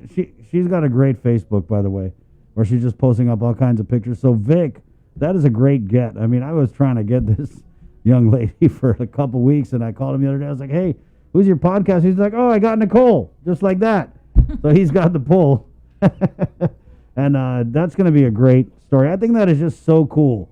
I can't wait to watch it. Yeah, it's awesome. 7:38, let's go into the KUAM News Zoom room where we have standing by. We do it every other Wednesday with the Speaker of the 36th Guam Legislature, Senator Therese Terlahi. Good morning, Madam Speaker. Good morning, Chris. Good morning, Sabrina. Good morning, Jason. Good morning, Guam. Good morning. Good morning, Speaker. I guess, we can we just start with this session update, because TBH we haven't been watching, or at least saw a little bit yesterday. But what's going on with session, Madam Speaker? Sure. So most recently, in the last 2 days, we've been in Committee of the Whole for appropriations bills. And so we just finished those 4 appropriations bills, one bond bill, and we will now be going back into second reading with two more bills on the agenda so far. And so I expect to finish those 2 bills today in the afternoon and vote on Friday. That's my expectation, of course, unless something else is added to the agenda. But to my knowledge, I think we're wrapping it up with the two last bills. We've passed all the other bills to third reading. There have been several bills. One of them is regarding sole source, is regarding disclosure of information for those who are awarded contracts with the government of Guam, so that we get a list of all of the shareholders of a corporation, for example. That's a bill by Sabina Perez. There's other bills. That the 2 that we are still going to act on are extending the deadline for the customs area over there near the port. Their deadline to act on that property, expires. So we're extending that. So they're looking for the funding now, and they're going to build a building there for inspections. We're also going to act on the theft of livestock or agricultural products bill by Clint Rigel. And we're going to act on the bill, sorry, there were 3. And then we're going to act on the bill to change the name of Inarahan to Inalahan. And I think you watched the hearing on that. And anyways, yeah, so we yesterday talked about some revenue savings in refinancing the BPT bond. And so we would see about $5 million in savings for fiscal year 21, and then about $13 million in savings next year. So we were able to put a provision in there that dedicates some of that savings towards food distribution, additional food distribution, in addition to all the current resources, because we were worried that despite government resources, nonprofit resources going towards this, that there still seems to be a huge need, just evidenced by the long lines for people who are willing to line up for hours just to get food. And so while we wait for additional federal funds, while we wait for our new budget, for FY22, that in the interim, that if we are able, that we dedicate some money towards that. And the legislature so far has 94 bills introduced, 9 bills passed, 7 bills into law, 2 vetoed, and 19 oversights and briefings. I think that's kind of more than we've seen in months in the last term. So I think they're being very diligent in, oversight of the different agencies. Is there an effort to override the governor's veto of Bill 11? Is that on the agenda? Well, there hasn't been a motion yet. There's still opportunity for that. In fact, that motion can be made anytime, not even during this session, but in any session. So far, no motion, and but I'm not sure of the sponsors' plans. But.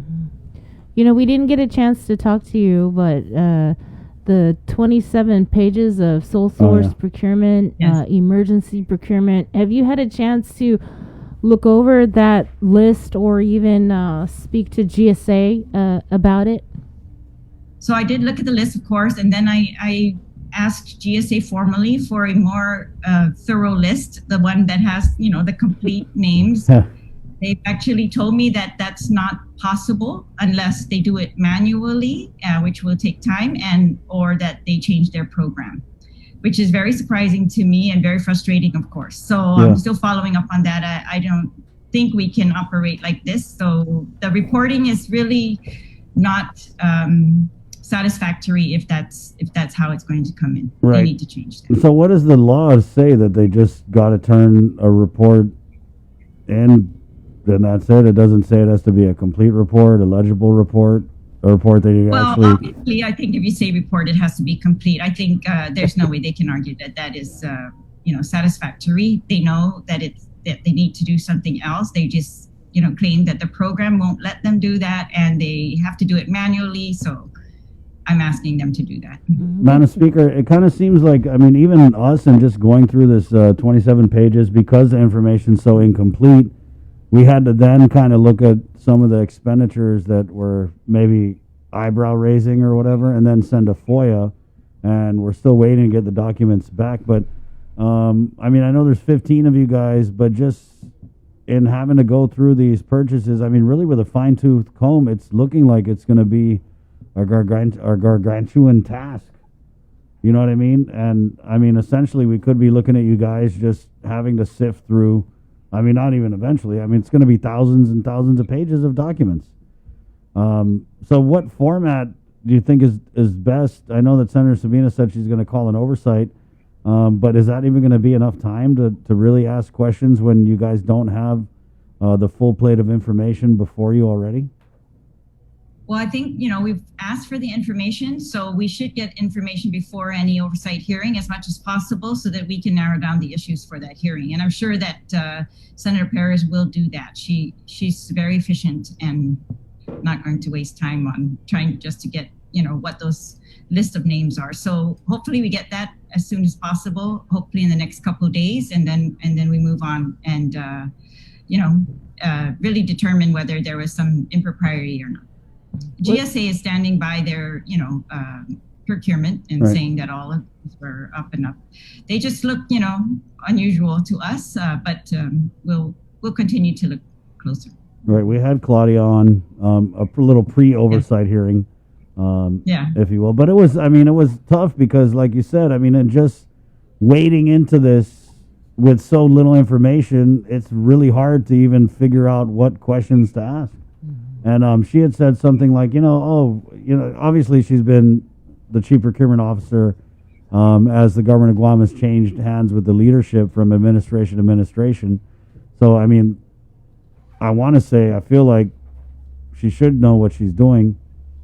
But there was something she had said where, I get the 3 quotes and the da-da-da-da. And I think at the end of the day, like I told her, if you go through this process and you follow all the rules that you're supposed to follow, I don't think it really matters to the public if the purchase and the items that you're purchasing just don't seem justifiable, like all this furniture and some of the other things, Yes, well, some of it, is it doesn't look like emergency, right? To our layman's view.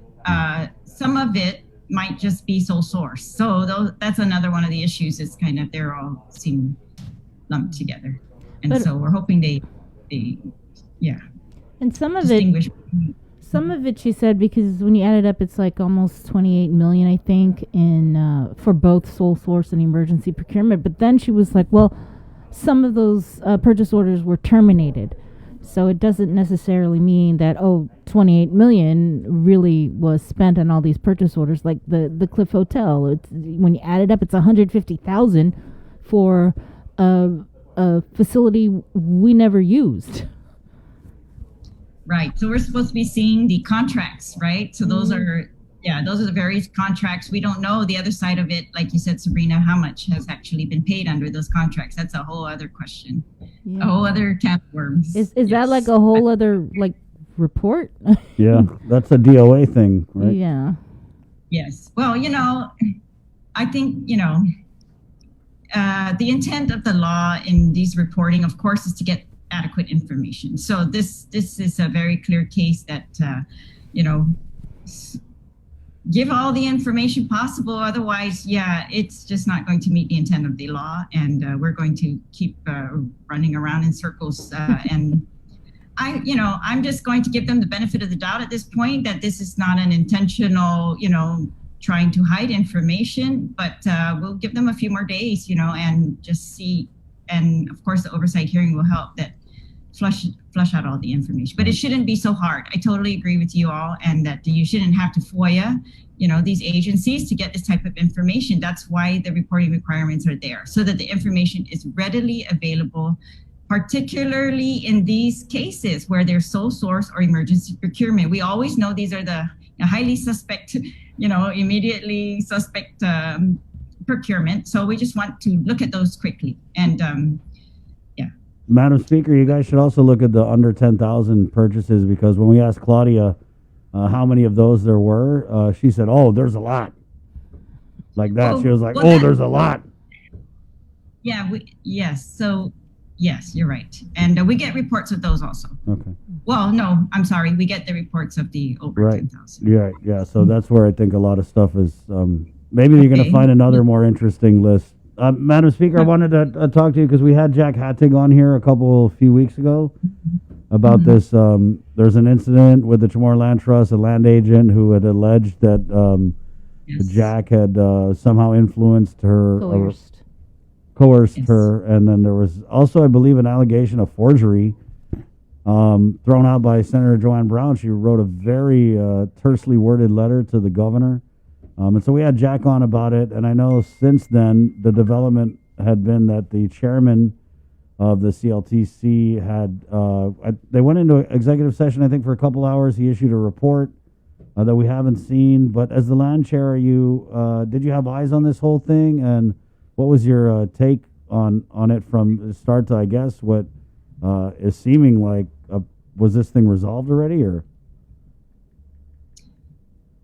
I do know that, like you said, they went into executive session. I have not seen a report out of that executive session. I do not know what occurred in there, and so I'm not sure whether it is truly resolved. I think for our purposes, we want to be satisfied that these agents are free to give the facts and not in any way that their jobs are interfered with, because the commissioners who are making these decisions, it's really on them to get the true facts from these agents, because otherwise they would not be making proper decisions, right? And so I think the commissioners are very concerned, and so I kind of left it to the chair for a little while to figure that out and see what they're going to do, but I'm of course going to follow up. I just think,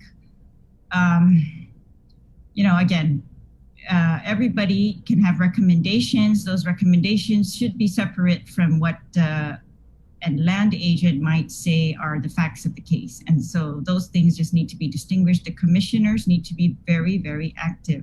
One of the issues with the Chamorro Land Trust for years has been, commissioners kind of defaulting to the executive directors, and they can't do that. We cannot afford that. They have to be very diligent. And so this is one of those cases. I want to commend that land agent for speaking out. I mean, I think that takes these, my work as a senator has really led me to believe that despite employees being classified, employees of the government of Guam are still under great fear of being, adversely affected by reporting things in the government. So, if there's one thing I want to say, it's that, we are taking those things very seriously. I commend her for bringing that out, and bringing that out in public is it takes huge courage. It shouldn't, right? It should be these employees are classified, they're protected, they cannot be, harmed in their jobs, but they are still very afraid of that. And so I just think we need to remove that type of environment where employees are feeling coerced. That should not be tolerated. And I will be speaking with the chairman and the rest of the commissioners to see if they feel, that they are able to do this. This is another thing, everybody is, we go through confirmation hearings. Some of these board members are confirmed for periods of 4, sometimes 6 years without any type of review. And I'm concerned about that too, because I just think, being on the job for that long, it gives you a lot of knowledge, but it also might, lead to some complacency. And we need to keep all the directors, accountable. Right. And what I thought was also interesting was during the last CLTC meeting there was a woman who testified that she had received a lease in 1996, I believe. She waited in line in 1995 for hours, and she was even pregnant. And so in 1996, she was awarded a lease, and she'd been paying property taxes. It was current. And then come to find out, the property that she was given was also leased to somebody else in like 2017, I want to say. And, you know, she was kind of frustrated because how could this happen? And so, you know, in the meeting, I want to say that they tabled it because they couldn't get a hold of the other woman that got the same piece of property. And I'm not sure, is this like a common thing over at the Chamorro Land Trust Commission? Well, there continue to be challenges like that. That's for sure. I don't think they're out of the woods by any means in regards to these types of issues. Some of the issues that come up, and I think it might apply to that case, are that, you know, we passed the Chamorro Land Trust law back in the 70s. In the interim, there was a law passed that said that anyone who was residing on this property since a certain time period could get a proof of that from the mayor, submit it to the land trust, and then they would not be evicted from the property. So unfortunately, yeah, that sometimes is the case, that we're leasing property that is actually was previously occupied, and then we end up with conflicts, you know, or they just make errors with the lots and there are conflicts. But I think that's one of the more prevalent ones, is that when there's some occupier that the Chamorro Land Trust was not aware of, or that they gave a lease to, you know, they're entitled now to give leases to those previously occupied lands according to one of the laws. Right. These laws were all in place prior, you know, to me becoming a senator, but they have been creating conflicts for the Chamorro Land Trust over all these years. I think we need to, me personally, I want to relook at this law that allows, you know, only on one mayor's verification that says you've been occupying this property for this many years. Because the issue is not that, you know, I don't trust the mayors. The issue is that we have lots of witnesses to say otherwise, right? And so I want to create that opportunity where the trust has to hear from those witnesses as well, or at least try to, you know, before they just give the property over. Any update on the public health investigation into the allegations of the nurses that were assigned to the government quarantine facility? Because, you know, we did have DOA Director Edward Byrne on a couple of weeks ago, and he was saying that, you know, he hasn't gotten any requests to do any sort of independent review or audit of any public health timesheets. So he wasn't sure what public health was talking about, because, like I said, he said that there was no such request that was made, and that public health handles their own timesheets. So have you received any updates from Mr. San Augustine? You know, not since the last update that I gave you, and he even gave me a very specific name as to who at DOA was doing these reviews. And I'm sorry I missed that interview with Mr. Byrne, but that is concerning. Yeah, no, I was not aware that that's Mr. Byrne's position. In fact, I kind of thought that this matter was resolved. I thought that they had taken action, you know, with the employees that the allegations were made against, and that they had restructured the quarantine, you know, nursing, and so that to prevent any you know, of those types of behavior to be repeated.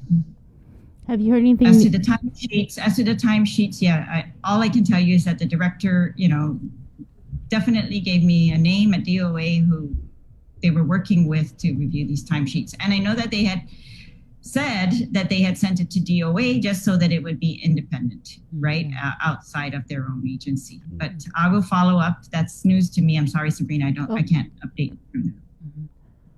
Have you heard anything else about this isolation facility, or if they were going to move it yet, or?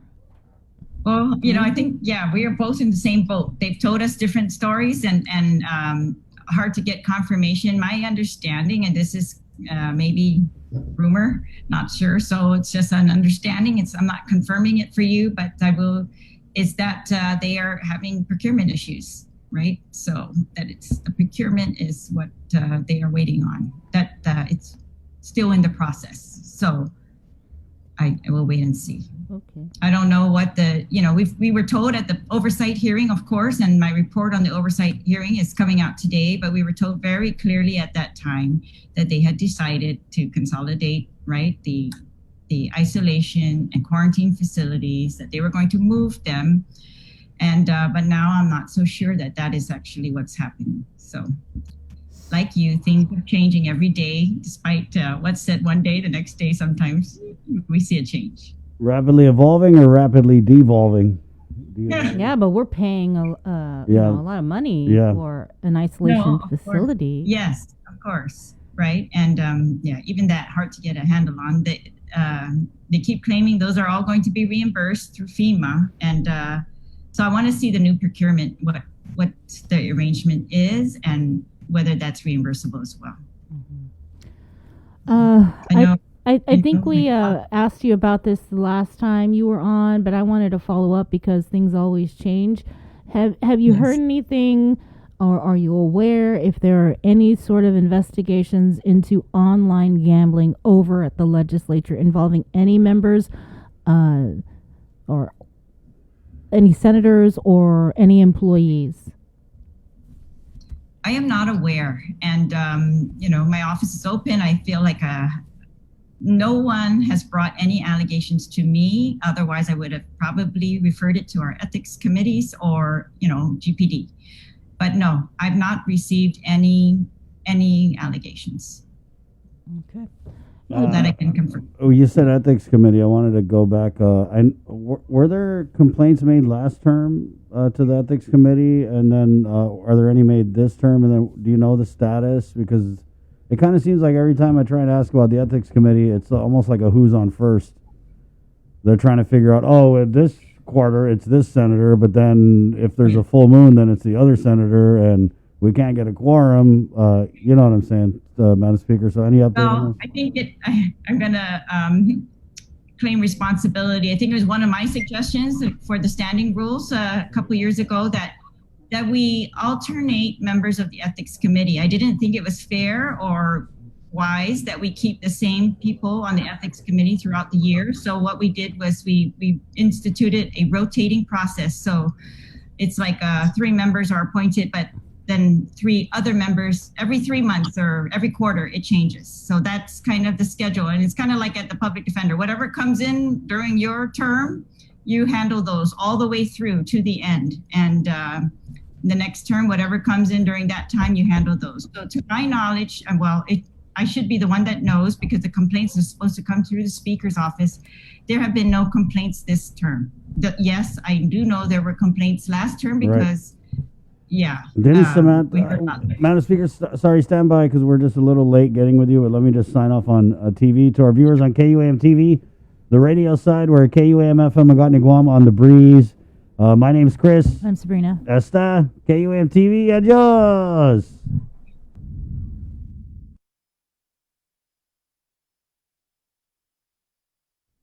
And we are back. I asked because I remember last term, wasn't there a complaint that was filed by former DOC Director Samantha Brennan regarding the leak of her, I want to say her confidential medical documents?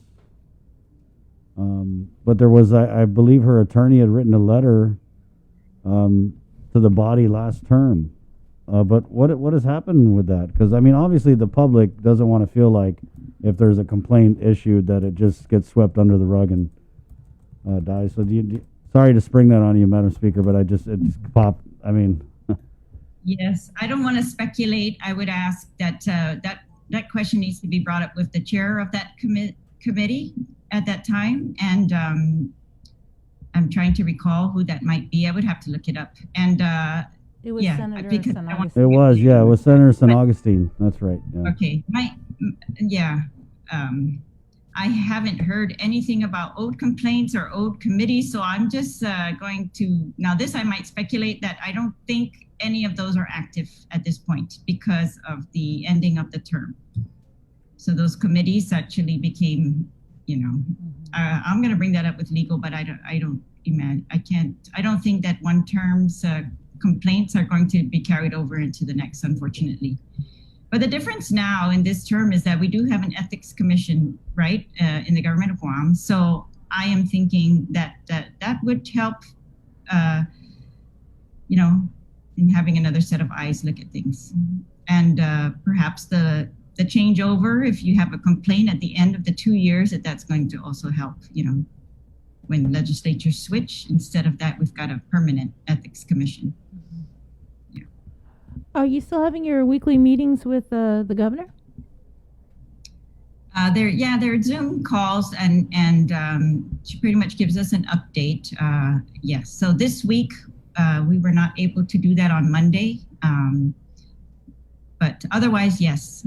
Okay. She pretty much gives us an update. For example, last week we received the update, and then I think within an hour there was a press conference. And so all of that same information was, more information was given out at the press conference. So, but yes, the governor's still meeting with myself and the head of the Mayor's Council, Jesse Alec. Okay. I don't know if you. One of the other things that the legislature is working on now is that we have been invited by the Supreme Court to file a brief in response to the governor's declaratory judgment case that she brought at the Supreme Court. So she was originally asking, for a determination as to whether the courts could, interfere with her quarantine powers under the Organic Act. And now, in one of her reply briefs, she's stated that the two sections of the health emergency law are inorganic, and those are the isolation and quarantine sections, the sections that lay out all the details of how, you have a right to go to court, you have a right to, argue that you should be let out of quarantine. So now it's new. It just happened last week that this argument is being made that those sections of the law are inorganic. So I've talked to my colleagues, and we're confirming formally today, I hope, but pretty much I've got their commitment that they all support that we are going to respond in the case, because it's a separation of powers argument, and the argument is, or the question is, does the legislature have a power to enact these laws regarding quarantine, or is it the governor's quarantine powers under the Organic Act, blanket sole power, but aren't, on first glance, the Organic Act says subject to the laws of Guam. So, like with many things in healthcare and other parts of the government, while the governor has great powers, she is still subject to the laws of Guam. And so that's what this case is going to be about, is whether these statutes outlining the process are inorganic or not. So we're working on a response to that. On that note, we talk about separation of powers, and with this RISE Act, $600 million coming down, I know that a few of the senators we had on, especially with the release of this 27 pages of the sole source emergency procurement, they seem to think that is kind of writing on the wall, that maybe we need to be a little more involved in how money's being spent. I mean, especially with this American Rescue Plan. So are there any efforts to maybe tighten things up, Madam Speaker, or otherwise challenge the governor on how and where this huge amount of money is going to be spent?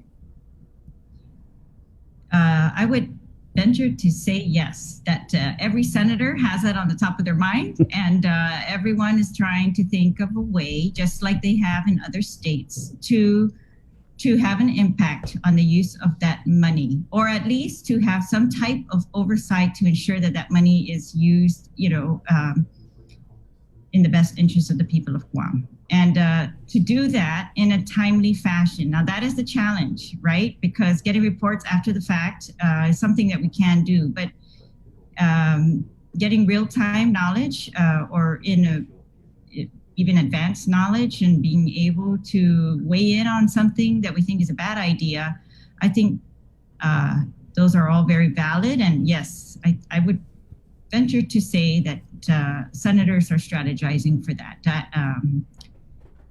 We're going to continue to work on that. I just think that that's that's a normal process all across the states. While all the governors will say that, it's solely within their discretion, we've seen across the states too that they've all tried, NCSL even has a, briefing on this, that the different efforts that the state legislatures have tried to influence that spending, or just to ensure that it's going to go to the most needed places. Now, our biggest tool in this, of course, and you've heard from Senator San Augustine, oversight of the appropriations, the budget that's coming up, it's going to have a huge effect on how we treat this budget. Whether we treat this budget as, I just think that's going to have it's going to be a big factor. I think if we don't know at the time of we do the budget where that money is going to be spent, then we're going to treat the budget totally differently. And if we know, then we can, of course, ensure with our budget to fill any gaps, right? And so it should be a collaborative process. And I've seen this also in other states. They have systems set up that are very collaborative. And that's what I think is the best way to go forward. And I've asked the governor that we need to collaborate. I think the more we do that, then we don't have to, have any disputes. We will be on the same page. And I think that's the goal of the government. If we can get on the same page going forward, if we're talking about priorities for the people of Guam, I can't see any reason why we won't be able to agree, right? If we just work together. I just had one final question on whether or not, is there any word on when Congressman Michael St. Nicholas is going to be giving his annual address? Not final word. Preliminarily, I think he said he wanted to do it at beginning of April. Okay. But no, we're still waiting for the final word. Yeah. Okay. Okay. I'm looking forward to that. Yes, yeah. I just think the more information we receive, the better, of course. So I'm looking forward to that. Well, thank you. Anything in closing, Madam Speaker? We're still waiting for guidelines on this, the use of that the $600 million. Still waiting for guidelines from that. I've asked the congressman if he's got access to guidelines. Apparently, they're just not available yet. So we're hoping that those guidelines will be shared with us immediately when they are received by the governor or her team or by the congressman, or sent directly to us. Yeah, I think those are very important. Once we get the parameters of how that money can be spent, then we can react, with how we control local funds as well. Okay. Thank you, Madam Speaker. Thanks, Speaker. Thank you. Okay, we'll see Appreciate you. it. Thank you, guys. Good work. Keep it up. Thank Take you. care. Have a good Yes, day. sir. Okay. It's 8:11, guys. Coming up, Superintendent John Fernandez. But there was some breaking national news that we wanted to touch on this morning at 8:12. Again, it's Wednesday, March 24th. On the link brought to you by East West Rental, Calvo Enterprises, IT&E, and Carrier. For all my Aircon babies, 647-COOL. Sabrina Salas-Mentanani. Right. If you've been following the headlines going on in Colorado, there is a suspect that is now in custody for allegedly shooting and killing 10 people at a grocery store in Boulder. Witnesses describe sheer terror inside the store, some scrambling to find places to hide as others escape from an exit they could find, any exit. Jonathan Vigliotti has more. Denny Strong, 20 years old. Nevin Studinsky, 23. Authorities in Colorado read the names of the victims in Monday's mass shooting at a supermarket in Boulder, promising justice for their families. I feel numb. And it's heartbreaking. It's heartbreaking to talk to victims, their families. It's tragic. The 21-year-old suspected shooter, identified as Ahmed Alissa, has been charged with 10 counts of first-degree murder. Police say he used an AR-15 rifle to gun down multiple people, including 51-year-old officer Eric Talley, a father of 7 who joined the Boulder Police Department in 2010. He's a very kind man, and he didn't have to go into policing. He had a profession before this, but he felt a higher calling, and he was willing to die to protect others. Inside the store, Ryan Borowski says no one knew what was going on. Heard, one loud bang, thought somebody just dropped something, an employee or something, and then another And then by the third one, everybody was running. President Biden called on Congress to act following the grocery store shooting and the spa shootings in the Atlanta area just 6 days ago. I don't need to wait another minute, let alone an hour, to take common sense steps that will save the lives in the future. Monday's attack was the 7th mass killing in the U.S. this year. Investigators have not established a motive, but are looking into whether the suspect was suffering from some type of mental illness at the time. Jonathan Vigliotti, CBS News, Boulder, Colorado. One of the friends of the link I think we had him on just last week, Gerard Afflegui of the Afflegui Collection. He's a former customs officer on Guam, and I believe he was also law enforcement in Colorado. But I had asked him to give a little perspective, and he had messaged me, since living in Colorado, I've been gradually acclimated to these terror incidents. I live 10 minutes from Columbine High School, where the shooting was, where dozens of kids died. I'm 25 minutes from where the theater massacre happened in Aurora. My daughter was a student at STEM High School the year before the shooting, where students died at the hands of 2 other classmates. And she's now at a high school where her classmate was recently shot and killed. Boulder, where the grocery store killing happened, is about 30 minutes by car from where I'm at. If you live around Denver Metro, you're about 30 minutes to any town close by. The gunman in this Boulder grocery store shooting is from Arvada, which is right by Boulder. There are only a few Guamanians that live in both towns, with a few that also attend Colorado University. But most Guamanians live in Aurora, and Colorado Springs about an hour away. I'm a bit numb and somewhat always concerned about my family, because it could happen to anyone. And those words from Gerard Afflegui, who is a former Guam resident, now living in Colorado, Jay? Yeah. We were just saying when that story was running, and we're like, Columbine was there, the Aurora, that absolutely horrific Aurora shooting, where I believe the shooter had dressed up like Batman? the Joker The Joker? during the Batman filming of the showing of Batman movie. What's crazy, and thank you for Gerard for that perspective, is my mom's hometown in Connecticut, where we're from, is about 25 minutes away from Sandy Hook, where there was that terrible shooting of the elementary school. All right, 816. Did you read this GDOE release? No. Classes at BP, Carbolito Elementary School, and Price Elementary are canceled. Water outage? Right. Yeah. You read that? Oh, no. Okay, yeah. The canceled due to an emergency water outage in the village and neighboring areas. Classes will resume it says February. Okay, I think she meant tomorrow. March. Will resume tomorrow, and any future changes will be announced. So you said Carbolito and Price Elementary, was it? Right. Buses have arrived on campus to pick up students. Parents and guardians are encouraged to pick up their children if their children are regular car riders. So heads up to our friends in Barragata and Manila. Thank you. 817. And our prayers going out to everybody in Colorado just affected by that. And Gerard said, Boulder's a big town, and that's where the university is. 817. We'll take a quick break, and we're back with more of the link next. Good morning.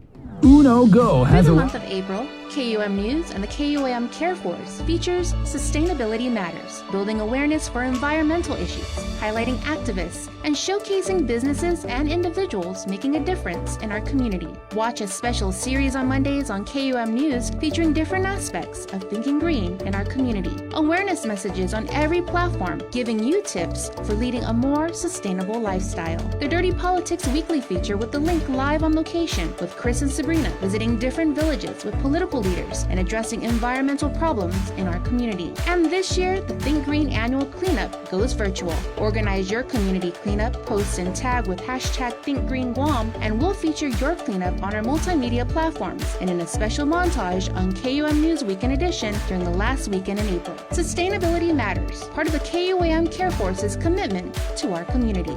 Presented by Green Energy Solutions, Inc. Catch a wave of fish and seafood available throughout the Lenten season at King's Restaurants. The Lent menu has a tsunami of all your favorites like deep fried parrotfish, fried calamari, and the Lent sampler. All are sure to be a splash hit. It's the Lent menu at King's. GU Self Storage, conveniently located near the Harmon McDonald's. We offer affordable rates, online payments, and auto bill pay for your convenience. Plus gate access daily from 6 a.m. to 9 p.m. Call us today at 648-7867 for more information.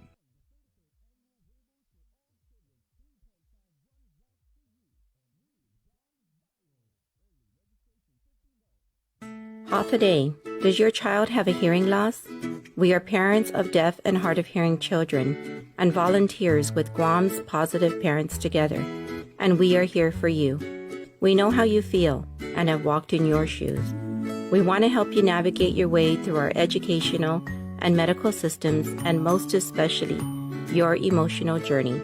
Please visit us at www.guamparents.org for more information. Get the job done the right way by getting the right stuff at East West Rental Center. With years of experience helping builders, we definitely got what you need. Call 646-1463 or visit us in Upper Tumon. Open Monday to Saturday from 7 a.m. to 5 p.m. and on Sundays from 8 a.m. to 5 p.m. Only one company on Guam provides every solar energy solution under one roof. Micronesia Renewable Energy. You want solar only? They got that. You want solar with batteries? They got that too. You want outright purchase or lease purchase? It's up to you. Does your solar system need a tune-up? That's what they do. For solar energy solutions from A to Z, you can count on MRE. Give them a call at 632-2613 for a free consultation. MRE, providing real solar solutions built by real solar experts. We got your 6 at 6 a.m. with The Link on Breeze 93.9 FM. Bree and I connect you with all the latest news and information you need to know to start your day. Then check back with Guam's news leader at 6 p.m. for the day's top headlines with KUAM News Primetime. From 6 a.m. to 6 p.m. and everything else in between with KUAM Digital, we got your 6.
I'm pretty sure we're going to have some big reveals here with GDOE Superintendent John Fernandez.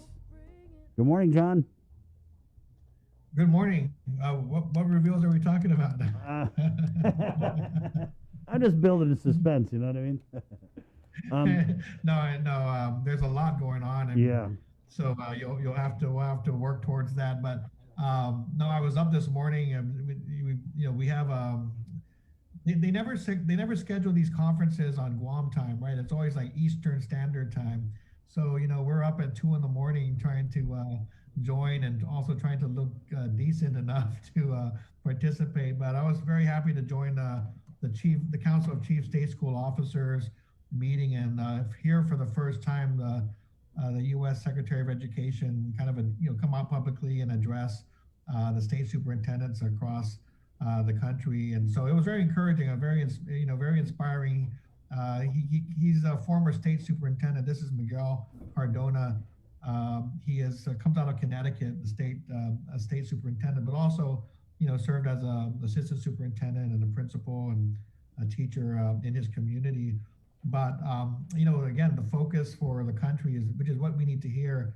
The focus on, for the president and for the department is to help us get to a point where we can reopen schools for more of our kids to come back to class. And that's been our effort, but it has to move in tandem with all the public health strategies. It has to move in tandem with the resources that are being made available to accomplish those goals. And I think we're starting to see a lot of that come together nationally, which helps us locally. So I think if there is any reveal this week, it was revealed to us on Monday, which is two things. One is the CDC changed its guidance pretty quickly. I mean, I think last week I talked to you about a study that had been done, and CDC was going to review it. And of course, being a federal agency, I said it's going to take a month just to complete the first review and discuss it, and then maybe look for another study. So we were pretty surprised to hear that the momentum was so quick to read, review, and then make a determination. So that the CDC issued guidance this weekend to reduce the 6-foot distancing requirement to, for the most part, to 3 feet within the classrooms. And that really addresses, the heart of, our challenges in terms of returning kids to school. As I told you before, with 6 feet distancing in place, we can only get 40% of our kids back into the classroom at any one day, at any one time. So at 3 feet, we're getting much closer to essentially the pre-COVID levels. Right. And so we're going. That was one that announcement. The other announcement was one that the governor made, which also supports our efforts, which is to open up vaccinations for the 16-year-olds and above. So they have been doing this gradual, incremental broadening of the eligibility requirements, but we all know that there hasn't been a real rush by everybody to come and get their vaccines. And so I think it was a good decision to go ahead and throw the doors open so that those members of the community who do want to go and have been waiting to go get their vaccines can go do that. Now, of course, I thought this would happen in April for the 16-year-olds, but great. It's really great. It was announced, and of course, immediately we know that a lot of students, we saw it in the media. A lot of 16, 17-year-olds showed up on day one to get their vaccines. I have a 16-year-old. She's interested in doing that as well. And I we're going to do our best. We had a conversation with public health that if there's anything we can do to facilitate vaccinations for students who are interested but may have transportation issues, let's figure that out. But that'll help us, as part of our reopening strategies, because of course, as it's not just about fitting people in the classroom. It's also about making sure we maintain a safe environment. And even though the studies show that our young kids, our smaller kids don't have a lower risk of transmission, once you get to the adult-sized, students, that's where you have to be careful. And so I'm glad that they made that decision. But they did it. We were in the middle of a parent forum, on Monday night when they made that announcement. So we went ahead and broke the news, during the middle of that parent meeting. And but just to let them know that that's making us go back to the drawing board to readjust our plans. And we'll have those discussions, as this week with the board and going forward as to how those plans will be adjusted. There was, though, I thought somewhere in the guidance from public health that you're right, going from 6 feet to 3 feet in the classroom, but there was something I saw where you would still have to maintain 6 feet. Right. Yeah, the guidance is not 3 feet universally, on all the school campuses. So, I mean, if you get into the details, it's 3 feet between students in the classroom. It's 6 feet between all the adults and between adults and students, because I think based on the evidence that was being reviewed by CDC, if there is transmission within the schools, it's more likely happening from adult to adult and not from student to student or from student to adult. So for adults, we still have to maintain that 6 foot distancing as much as possible. And then in addition to that, when you're in the cafeteria, in the gym, when face masks might not be, used, or where there is higher probability of more exhalation, like, you're breathing hard because you're singing in choir or you're blowing an instrument in the band, they're going to want that distancing to be back at 6 feet. So there are a few details like that. But for the most part, I think what was our challenge was just trying to calculate the number of students for every classroom. If you're sitting at a desk in your class, what's the distancing requirement? And it's 3 feet now, which will really help us accelerate what I think everybody wants to see, more opportunities for in-person instruction at school. When we talk about accelerating it, John, what's the timeline? Because, I mean, we're pretty much almost up against the end of the school year. Is this something that we're looking at rolling out before then? Well, yeah. So again, acceleration always has a different context when you're talking about a big government agency. And so I don't want to set expectations too high. I mean, we applaud our private schools who are able to do this, on a dime. Just say, oh, well, tomorrow we can bring everybody in. Right now we had our discussion yesterday already. Because the minute we heard it, we set up a meeting with the Lieutenant Governor. We talked with Vince Ariola at Public Works to make sure that we were on the same page and that he's doing his assessment for what the guidance means for bus capacity, because that'll be critical for us to understand. Make sure that we don't open all the schools and then the buses are late because we can't fit all the kids on the bus. So that's one thing that he has to go and do some analysis on. And we're going to provide him the numbers that we're getting from registration for face-to-face for next year. So that's one aspect. The other part is food service. We had to shift a lot of our food service support to go away from the meals served in the cafeteria to shelf-stable food items that kids could pick up, families could pick up on Fridays and just have and prepare at home, the rest of the week. So that meant that our food services company, Sodexo, had to, change their inventory to be able to support that.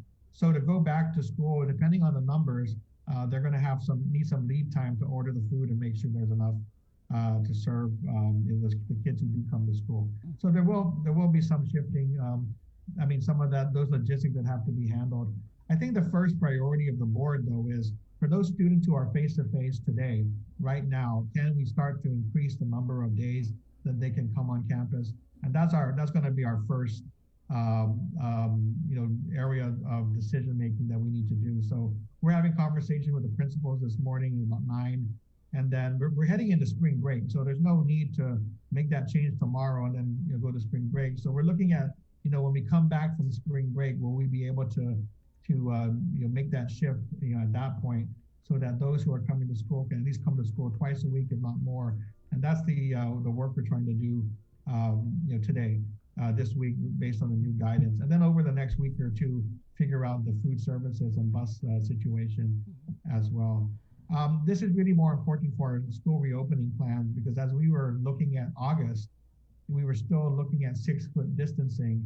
And again, that meant that even if we were very successful, even if the vaccinations happened, and there were more students who wanted to go to school, or the board wanted to, set a mandate for kids to return, we still wouldn't be able to do that physically. And so we always had to have, multiple plans to deal with either scenario. So the fact that we are at 3 feet now, gives us more confidence that we can depend on that, on the 3-foot scenario for planning purposes. And now we can make some of the other decisions that need to happen to meet that goal of returning kids to the classroom. John, how does the 3 feet thing affect interscholastic sports? Well, we're still in discussion. So when the guidance came out, it didn't really go into too much detail with regard to things like busing, and definitely not with interscholastic sports. But we're going to have that discussion because we are looking at fourth quarter sports. And for instance, we're pretty confident right now, because of the approval for track and field and baseball, that those sports can move forward. But we did have paddling and basketball also planned. So those are the 2 items that we're going to have to discuss with public health, and to see if the change in guidance also gives us more confidence that we can hold in those competitions safely. So that's an ongoing discussion that we need to have.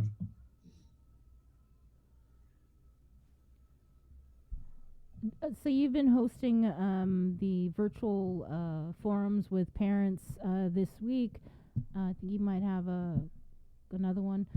What's been some of the suggestions, I guess, that and feedback, and maybe even criticism you've heard from parents during these forums? I was anticipating that there might be a lot more pushback maybe at the forums, that, even though we don't want to go to school, but, it's not safe yet. And this is the wrong time and we're still not going to be safe.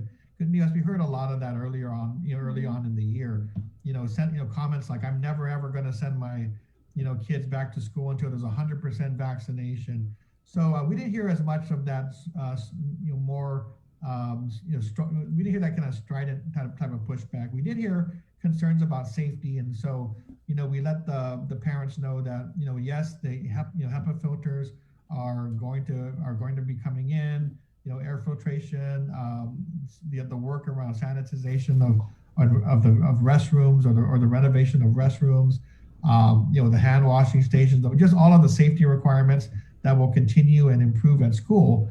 I think that was one of the areas. If we're going to do this, and especially if we're going to do it next school year, will we have all of the things in place that will help us to feel more comfortable with our kids back? And that's really, that is our focus, and that's what we've been focused on. So, I really did. I started off the parent forum just, focusing on what I hope we all can focus on, that we are at a point, with the community health situation improved, and with the vaccination strategy wide open and allowing anybody who wants to come get a vaccine to come and get it, that we have to now talk about getting our kids back in school. There really isn't any other goal.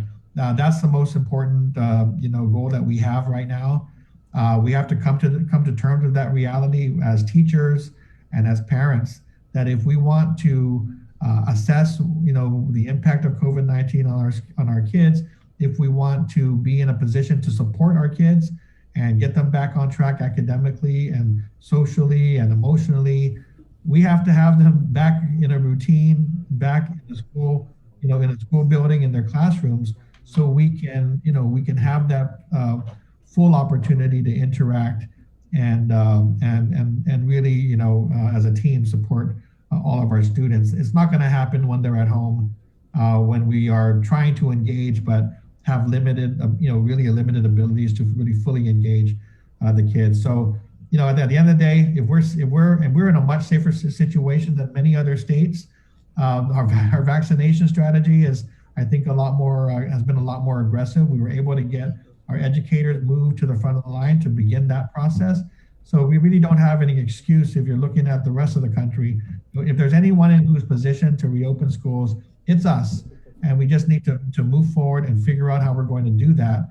But that's the goal now. Unless the community health situation changes dramatically, our focus is getting those schools open, getting kids back, working with parents and teachers to make sure they're ready for when that time comes. We had a comment here, John. If face-to-face extends their days weekly, will all online also extend their days weekly? So that's the intent. What we're looking at is the challenge for teachers this year was, as we tried to accommodate the situations of all families. We basically, teachers for the most part were looking to figure out how to translate their lessons into 3 different formats, so they could do some online instruction, they could do face-to-face, and they could also do the hard copies. And some schools were they had enough teachers and were able to organize themselves, organize their schedules where teachers might only be able to focus on online and be good with that. But in most other cases, teachers were doing 2 or 3 models of learning, and so that meant that they had to put that extra effort in to working in those 3 models, and it meant we had to provide time during the week to do online, to do face-to-face, and to do the hard copy, because these are the same teachers. We didn't have extra teachers, laying around. So the teachers were basically dividing their time and their efforts to try to support all 3. So going into next school year, and the reason why we have a registration process in place right now up until April 9th, we're trying to figure out who still wants to be online so that we can appropriately staff what we had planned to be an independent online program for those students that will be completely separate from the face-to-face instruction for students who show up at school. And that means that these will not be the same teachers. There'll be different teachers doing online and doing face-to-face. And that allows us then to multiply the number of days in the classroom in school, and also to multiply the online days as well. So the answer is yes. we do plan to expand instruction, try to maximize instructional time, both for online and for face-to-face students. And that's the way we're trying to accomplish that. Thank you for that, John. Where are you with students with special needs? Because we do have a comment here from that's they're at the front of the line in terms of the strategy. If any student really needs to come back to school, it's going to be our students who participate in special education, because of the fact that there are many services that really depend on being at school to receive them. And so during the pandemic, especially during the shutdown, that was a challenge. And so we were very glad for face-to-face instruction to open, and then students were able to come to school and receive those services. Now, not every special education student was able to, was willing to come back for face-to-face because of, maybe their medical concerns, health concerns. So we allowed the parents to make that choice. But as we return, next school year, we hope, and we would like to work with parents to address any concerns, but we do hope that they will feel and believe that it's safe enough for their kids, to get back. Again, it'll take some work with their IEP teams at school to make sure that if there are any concerns, that those can be addressed. But we're working to bring our kids back, and we know that our most vulnerable students, our SPED students, should be back in school. So again, with regard to an individual's particular health concerns or medical concerns, what usually happens is in the team setting, with their teachers and with the administrators and their professionals, looking into see what types of accommodations can be made to facilitate their return to school. One of the comments we got from our parents was, well, we know there's going to be continued need for face masking. But my child doesn't, we're still not able to wear that face mask consistently. So are there ways we can return my child to school, even with that in mind? And so, of course, the option for face shields or for sneeze guards and those types of accommodations are options, for us. And, it's just going to depend on the parent and the child and the school team working that out, and for everyone to feel comfortable. At the end of the day, there may be families that say, I'm just not comfortable yet, and we understand that. It's just like the vaccinations. There are going to be employees who say, hey, I'm just not ready for that. I don't know that I want to do that yet. So we respect that, but ultimately, our message is, our kids need to be back in school if they're going to be able to really get the services that they're owed and that we need to provide. So that's our ultimate strategy. John, I wanted to ask, last year at the end of the school year, I know that there was discussion about kind of going easy on the grading because of the pandemic and, the unprecedented conditions we're all living in. Is that a similar conversation happening with the tail end of this school year, or just grading in general over the last few semesters? No, there's not a discussion. I mean, last year we really made the abrupt shift in the fourth quarter, and so we really didn't think it was made sense to count fourth quarter grades when we were in the middle of transition and shutdown and all of that. So the grading actually relied on the third quarter grades, going backwards, and so that's how the grading was handled last year. This year we do have a grading policy in place. We've tried to de-emphasize the focus on the grades themselves, from first quarter, third quarter, and so forth. And we did provide grades, for the first semester, and we plan to for the second semester. Now, again, that's been an active discussion because we do know that there are a lot of students who have had challenges, accessing their education for one reason or another. There could be all sorts of reasons. And so we recognize this is an unusual year. So really the most critical part is for our high school students. That's where the grades matter, because those translate into credits towards graduation. So our concern is really not about going easy on the grades. It's really looking at the students in high school who are on track for graduation, who may not be on track at this point, and ways in which we can allow them to recover those credits. So we'll be looking at the summer for some of that work. We talked about expanded summer programs but that includes, ensuring that we target those students who are close to graduation, who may have fallen off track, giving them an opportunity over the summer to complete those credits and hopefully graduate, this summer, if that's possible. So that's really where, that the grading matters. But we also are, again, we're also doing the district-wide assessments for face-to-face instruction, and that'll be informative. In most jurisdictions, they're showing, in some cases, 10-point drops in, in their, math and English and reading. So they're seeing an impact. But I think, the point is it's not really about, identifying, kids failed this year. That's kind of an expectation that there's been an impact on learning. The issue is using that data to figure out how we, who's really suffering from this, were there certain groups that were disproportionately impacted, and taking some of those data points and using them to inform our strategies for recovery. So we still have that requirement to do the district-wide assessment. And I think, I think when the Secretary of Education came on this morning, he echoed that sentiment.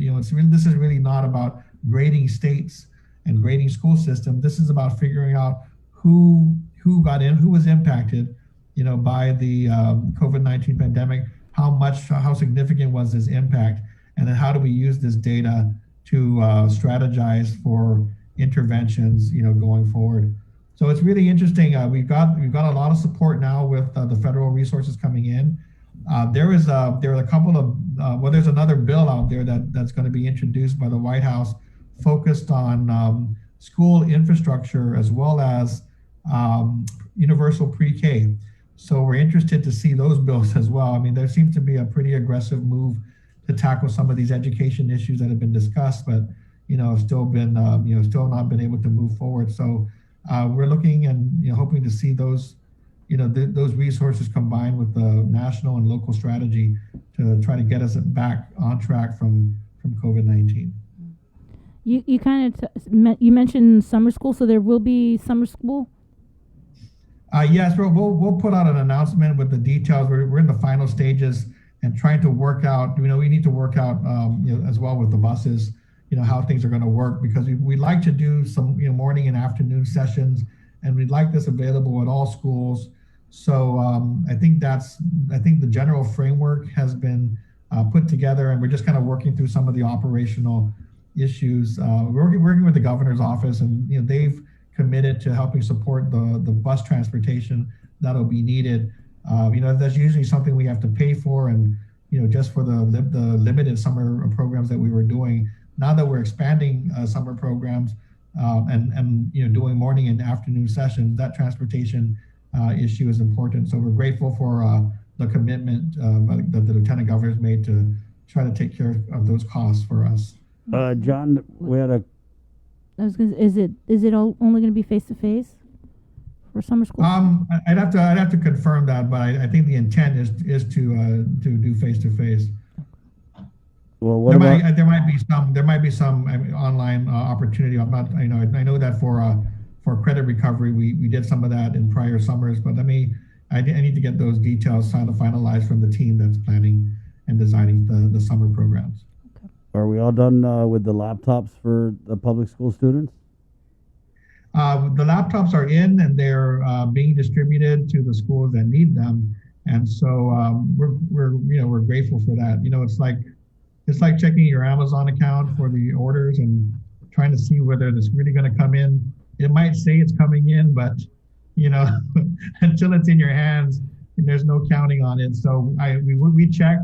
Like, they came in, they're in our possession, and we're going to be able to distribute them going forward. So the technology is there, and that really the MiFis. Again, I think we're a couple of days away from the end of the 14-day period since we awarded. So that if there's no protest in the next 48 hours, we should be able to move forward with that.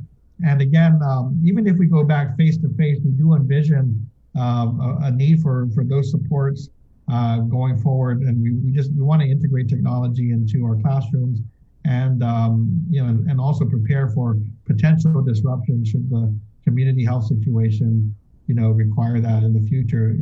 If you're at school, for instance, and there is a positive result and you're a contact, when you go home for the 14 days, just as a precaution, we don't want you to go home and be stuck at home doing nothing. We want you to take a laptop home, check into your class, and make sure you get your assignments and turn your work in. So there's still going to be a role. So that really gives us a lot of opportunity to ensure that we keep teaching and learning continuous this coming school year. We had a comment, will it be mandatory in the future that laptop cameras be turned on for online students? I know that's a discussion. I'm not sure where we'll end up on that. There are a lot of reasons both ways, and a lot of districts going here that do both. There's still going to be that really gives us a lot of opportunity. Yeah, so there's still a discussion about whether that should be required or not. Haven't really settled on that. And again, this is we're still moving. This has been sort of an interim period. We have to get to a point, and I know the board has been talking with us about this, where we do need to set policy about distance learning, looking into the future. What is that distance learning policy going to be? We know that this is an emergency period, so we've been very flexible. But going forward, there are discussions that we're having, stem from things like should it be available to all grades? Should it be available for all subjects? I know that we've been talking with Dr. Okada over at GCC, and we're talking about how you do, the CTE classes that require hands-on, experience without, requiring face-to-face. So there are a lot of reasons why online works, and also a lot of reasons that a lot of areas where online might not be the best way to deliver instruction. So we're going to have to work on a longer-term policy. And answer questions like that with regard to, cameras being on, cameras not being on, just to make sure that we can account for attendance, engagement, and so forth. Thanks, Sean. Thanks, John. You good? Yeah. Okay. Appreciate your time. It was a big one. All right. Well, thank you. And, we're happy to keep the community engaged and abreast of the new information. So, from here to the start of next school year, we know that our parents are going to be really interested in making sure they understand what's coming. So thank you for the opportunity to come on again. Of course. John, for next week's interview, it's going to be Holy Week, so we're going to have to whisper the whole thing. All right? I'm prepared for that. Or maybe in writing, we can write it, and then you just show your answer to the screen. Will do. Thank you, John. Thanks, John. Okay. Thank you.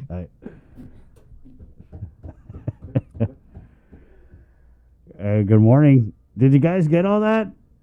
It's a lot. Wow. It's 8:50. Let's keep it in the KUAM News Zoom room, where a little bit of catch up here with Republican Senator Tello Taitagui. Good morning, Senator. Good morning, Chris, and good morning, Sabrina and Jason, the KUAM family. Good morning.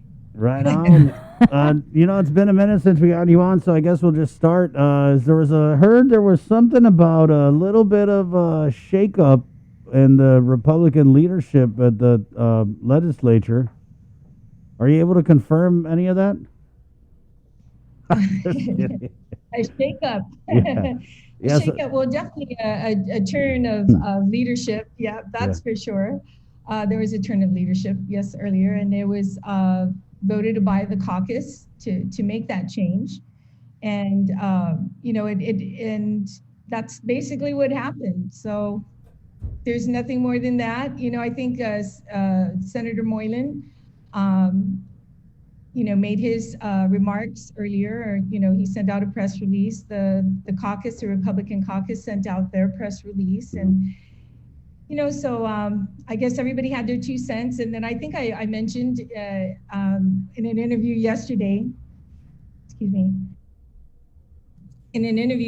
that it really boiled down for me to the lack of confidence. And I really believe that a minority leader is a team leader. I don't mind if somebody wants to, put themselves first, but that's not what is required of this position. And I think Minority Leader Senator, Chris Duenas is going to do a great job. He's focused on the party. He's focused on putting our initiatives through. And There's going to be a lot of confidence and trust in him, I think. Let's just back this up first. Back this thing up. Whoa there. Whoa there. To quote the legendary philosopher. I got to quote the legendary philosopher Juvenile and back that thing up. Hold there. Okay, Sabrina, you first. Go ahead. It kind of sounded like you're saying that Senator Moylan was in it for himself. Not in it for himself? Well, I mean, not representing the entire Republican minority in the legislature. Not being a team player kind of sounds like what you said there. Yeah. You know, there's everybody's going to have their own initiatives to put forward. You know, we're all individuals. That's number one. The hardest thing is to try and get those people with strong-minded individuals together. But, you know, the core root of the Republican Party and what it stands for, you know, I say is the true people party, you know, is going to be difficult for a minority leader. In fact, you have to put away some of your own initiatives in order to work on the caucus and putting out one message. It also requires that individual to, you know, recruit individuals because it's about gaining the majority next term too, as well. You know, and that's just as important. But what I'm saying here is that, you know, it wasn't being met that way by Senator Moylan. I mean, we all know he's a very busy guy writing letters, you know, and going to all these events. And I think that, you know, this allows him to do what he's been doing these last 2 years. Now, the one thing I wanted to mention is that at the very beginning, when we all decided on who would sit in this position, we all agreed that anybody running for governor or lieutenant governor should not sit in this position because it only creates a better playing field for that individual. I mean, what if we have another person in the caucus who wants to run for governor? It's not unfair. And anyways, their initiatives are totally different. That's a different mountain to climb versus putting the caucus first. And it's a very selfless job, you know. And I'm just happy that Senator Chris Duenas took that job. Not a lot of us want it, you know. You didn't want it? That. Hold on, Senator. Hold on, Senator. Sorry. Guys, there's traffic backed up from DMV area down to the Harmon traffic light. We got a picture there, Mike. We can pop that up. Thank you to my friend Rabbit. That's not his real name, but thanks for sending that in. So just a heads up, you're going to get a lot of traffic there. Back to you, Senator. No, I'm saying that you had been the minority leader, right? But you had told us late last year that you weren't going to seek that position again. Right, and I'm not seeking governorship either, just to put it out there as well. So process of elimination, Tello is out. Okay. Yeah, I'm not one of those, you know, that were mentioned. But yeah, no, it is a very difficult job. You know, I have a couple initiatives that I want to work very hard on, and that's the medical malpractice arbitration, as well as the capturing the use tax. That's something that's been dear to my heart as well, you know, trying to find that 65 million to help customs and quarantine. Is it 65 that they're saying, or 45 million that's not being captured according to the OPA report? And there are other initiatives. And, you know, I really take to heart when people call me and say, tell it to Tello. You know, I mean, when they come up with their issues, it's funny because they'll say, they'll tell me their issue and they say, and I'm telling it to Tello. So it takes a lot of work, you know, to write the letters and to assist individuals when they need help. So yeah, being a minority leader, putting that on top of the plate, it becomes very difficult. This will be Chris's very first time being a minority leader. Right. So, and so far he's doing a great job. He's keeping us abreast of everything and allowing the caucus to say their 2 cents. But I tell you what, one thing, for me, my hat's off to him because you have people like Frank Blas, Joanne Brown, Tony Adams, myself, who's not easy to get along with. I know that. And, you know, to try to rustle up, you know, and then so we're very strong-headed individuals. So my hats off to him, and I'll try and be a good caucus person. Well, too late, because you just you broke all the rules of the caucus. But Senator, what about Senator Moylan? Well, you know what?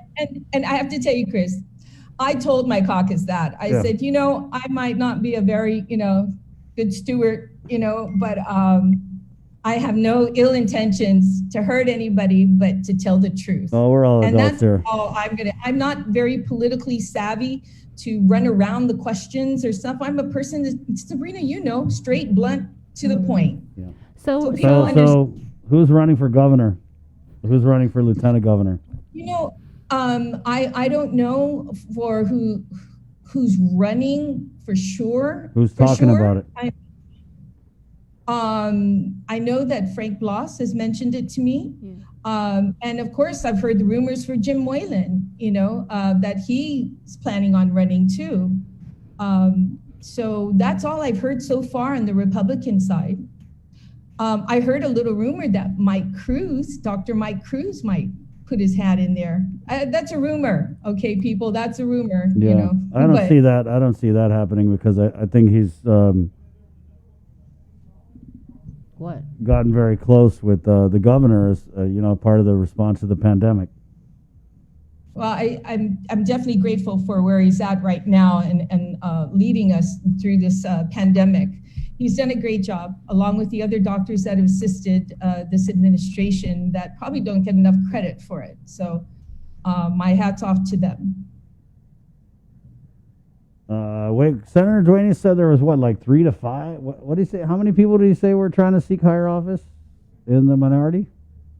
Well, I think he said 3 to 5 it could be, but like any party, that's wishful thinking, and you put it out there in the universe and hopefully it happens, hopefully it does. But I think that's all I know who I think is running. Okay, so how was the caucus, Senator? I want to know who's running. I want to know who's running on the Democrat side. What have you heard? The What have you heard? I don't know. You guys are always the first to know before I am. So I heard nobody. Anything? I heard nobody's running on the Democrat side. Wow. That's a disappointment. It is what it is. Ooh. Oh, I knew it. I knew you guys were going to say that. I see an opening. I take it, Senator. But just real quick, because I know session is coming up. Oh no, it's not till 2:00. Oh, 2:00, okay. So we'll just take our time then. Yeah. Okay. What about this gambling thing? So, I heard you like to play cards, and there was a rumor going around that there's one of the senators is somehow involved with this online gambling app. We asked the speaker about it earlier on the show. She said she hasn't heard anything at all. Have you heard anything? And I mean, I guess, do you play that app, or have you heard of any of the colleagues do? Okay. Well, I like to think myself as two things: techie, which I'm not, and good at playing cards, which I'm not as well. I'd like to think both. So no, I'm not involved. Just FYI, everybody, I'm not involved with this gambling, gambling app at all. As far as playing cards, of course, I enjoy playing it, but I'm not very good at it. I played at the carnival. I started playing at the carnival when they had those during the Liberation, and play with some friends. I like to play a thing called Tongue It.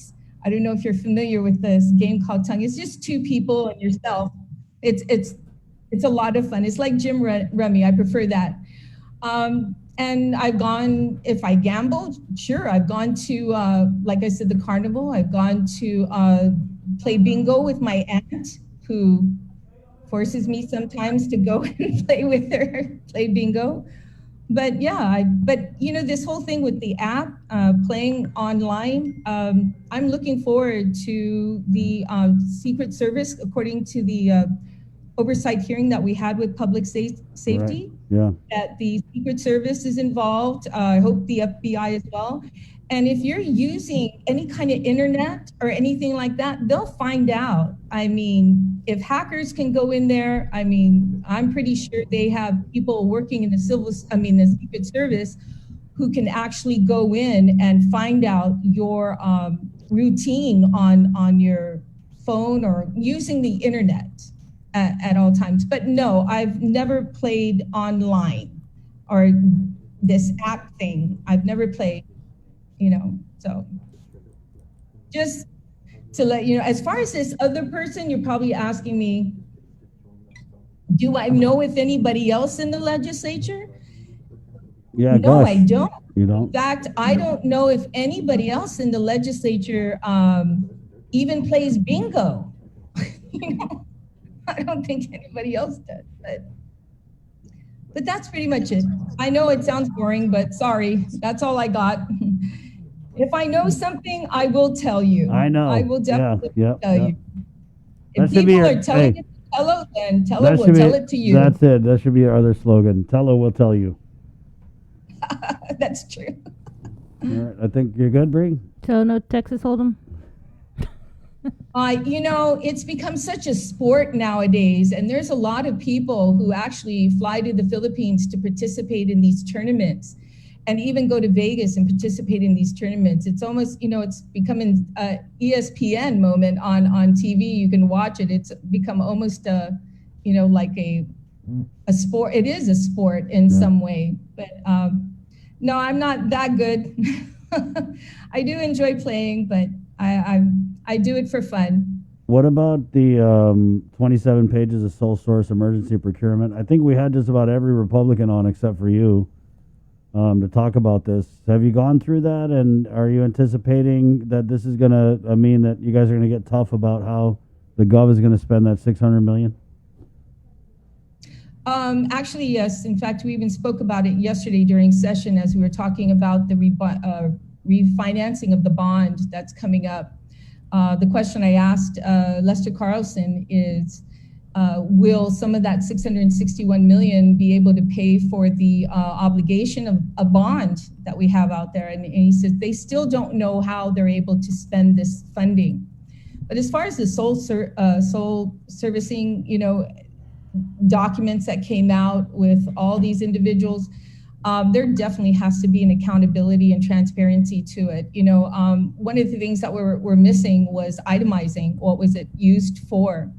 But I think, Senator Sabina Perez, who not only is the oversight chair on procurement, but has actually taken the class at GCC, unlike any of us have done, but she's looking into it to find some ways that we can, even during an emergency or sole procuring, that it's done in a open and transparent way, and put mechanisms in place. Still get those 3 quotes that are required, and what 3 quotes are there? I think it's needed. But what I'm planning on doing too is I have a draft legislation I've introduced to several of my colleagues, as well as some Democrats, to look at a way to oversee the spending of the $661 million.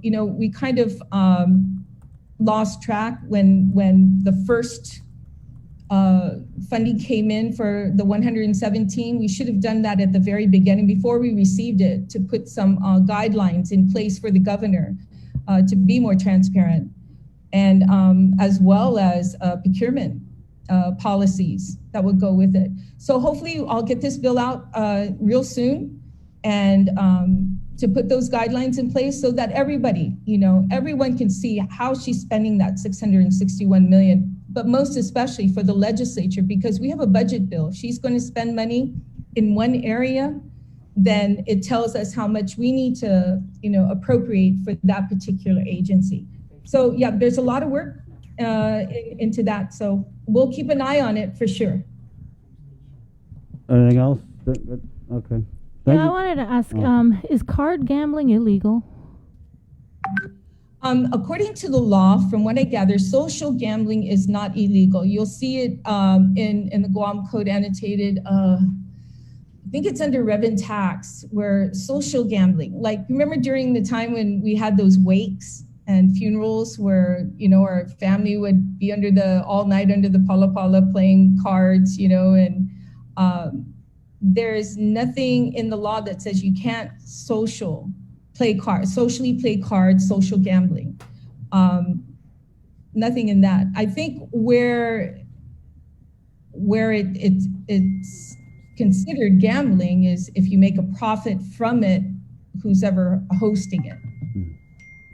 Do you host any card games? No. No. I've gone to, they've actually had, remember the time they had a couple Texas Hold'em for fundraisers? And they used Texas Hold'em as a fundraising mechanism. So I think, I don't know how they, I remember it was down at the Hilton one time when they hosted a Texas Hold'em tournament. And the prize was a BMW for that. Oh, it was many years ago. And they've had another one. But a lot of times they host these tournaments for fundraisers, for individuals, for medical fundraisers, for baseball teams, things like that. So I've attended a couple of those as well, more than a couple. It was for a good cause. Kind of like what we do when we're at the Liberty machine. Bang, bang, bang. This is for the hospital. This is for the hospital. All day. All right, Senator. Thank you. That's it? That's it. Okay. Well, everybody, create a great day. Thank you, Senator. That's it. That's it. There you go, Senator Tello Taitagui, Republican 910, saying that, yeah, I guess from what she's saying, Senator Moylan was not a team player, writing letters and whatnot. Interesting. It's 9:00. Yeah, that was interesting. Yeah, because Senator Chris Duenas was really very guarded about the whole caucus, and like Senator Tello had said, it's not really good at keeping secrets, I guess.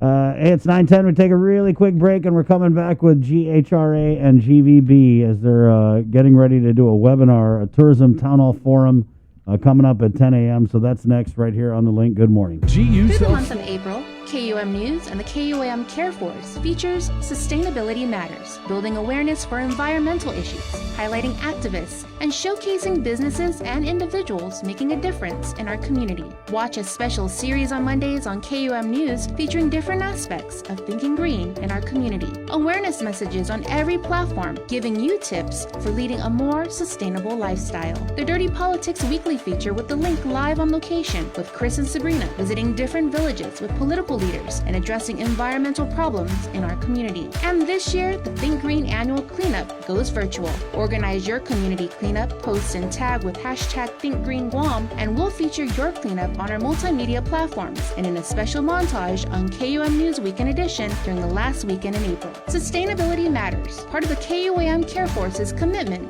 to our community. Presented by Green Energy Solutions, Inc. Catch a wave of fish and seafood available throughout the Lenten season at King's Restaurants. The Lent menu has a tsunami of all your favorites like deep fried parrotfish, fried calamari, and the Lent sampler. All are sure to be a splash hit. It's the Lent menu at King's. GU Self-Storage, conveniently located near the Harmon McDonald's. We offer affordable rates, online payments, and auto bill pay for your convenience. Plus gate access daily from 6 a.m. to 9 p.m. Call us today at 648-7867 for more information. Half a day. Does your child have a hearing loss? We are parents of deaf and hard of hearing children and volunteers with Guam's Positive Parents Together. And we are here for you. We know how you feel and have walked in your shoes. We want to help you navigate your way through our educational and medical systems, and most especially, your emotional journey. Please visit us at www.guamparents.org.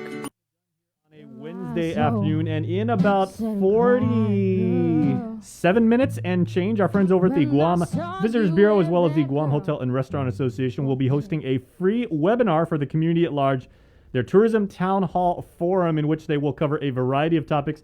Mary Rhodes is the president of the GHRA, of course, a good friend of our program, and Josh Tikenko makes another appearance here on the link representing GVB. And Mary and Josh, good morning. And I know you guys are gearing up for this. It's supposed to be a very, very big webinar. I'm assuming it's going to cover a variety of topics impacting predominantly the island's private sector. So what have you guys got for us this morning? Thank you so much, Jason, for having us here today. I'm excited to present this with Josh at GVB, and I know that we've been working on a couple of projects over this last year, and we're finally able to share with this Tourism Town Hall Forum a vaccination clinic that we've are working with Department of Public Health and Social Services and the Governor's Reopening Task Force. So it's really all part of this larger effort for the reopening of tourism. And we really hope everybody logs on.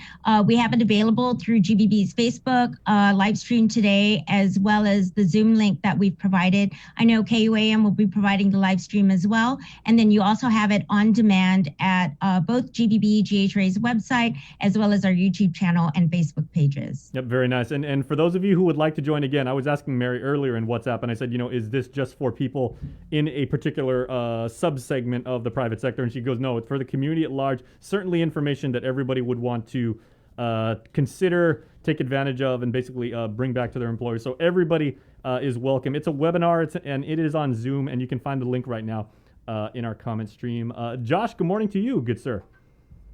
Hey, good morning. Good morning to everyone at the KUAM family. Yeah, we're really excited to be partnering with GHRA for this town hall. We're going to have our panelists that will be speaking. We have 3 doctors that will be answering a lot of the questions from different people within the industry that have their own questions about getting vaccinated and what are the side effects. I'm healthy, but what should I get the vaccine anyway? Other questions that they've had and maybe they're not so comfortable getting the vaccine just yet. So hopefully with our panel, we have Dr. Wen, Dr. Rob, and then Dr. Cabrera that will be answering questions. And we'll also be hearing from Mary and then also messages from former Governor Gutierrez and of course, Governor Lulian Guerrero. I had a question. GVB, GHRA, a couple of weeks ago, you guys conducted a survey amongst members and non-members regarding their willingness, I guess, to get the vaccine, as well as some other questions. What was the feedback you received?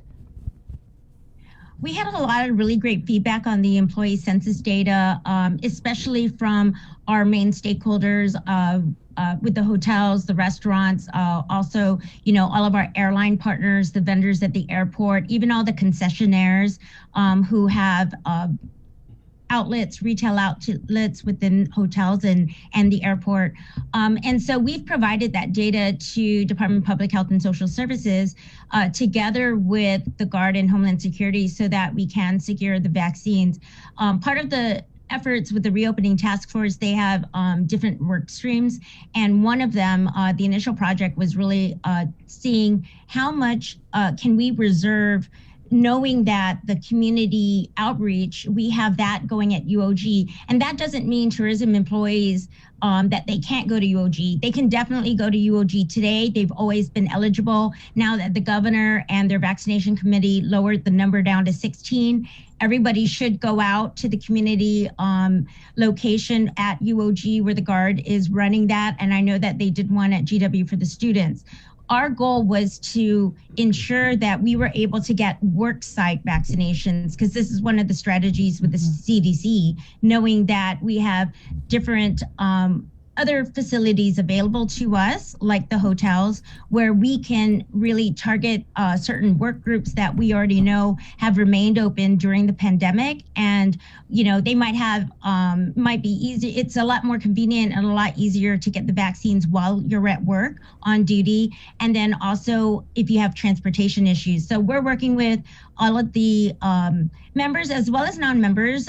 You guys helped us share out to the community to try to get this data. So we've been able to work with the vaccination committee to secure a certain amount in March, as well as the April allocation. They're still deciding on that number, but we did a pilot last Friday. We were able to get 210 people in about an hour at a hotel. And so we're excited because, that was proof of concept that we can do this. And we really appreciate working with the Reopening Task Force and the Vaccination Committee with Public Health to get this allocation given to the tourism employees while at work. Mary, I got a quick question. Would you know just off the top of your head, just like a ballpark figure, now that the eligibility requirements for vaccination has been lowered to 16 and above, as you just mentioned, about what percentage of Guam's workforce in the hotel and restaurant associations, like how many people roughly do you think that impacts? Because there's so many Guamanians, their first job is, being a busboy at a particular restaurant, or being front desk staff at a hotel, and of course it's a thing of pride. So how many people does that potentially affect? Well, remember, pre-COVID, we had almost 20,000 employees.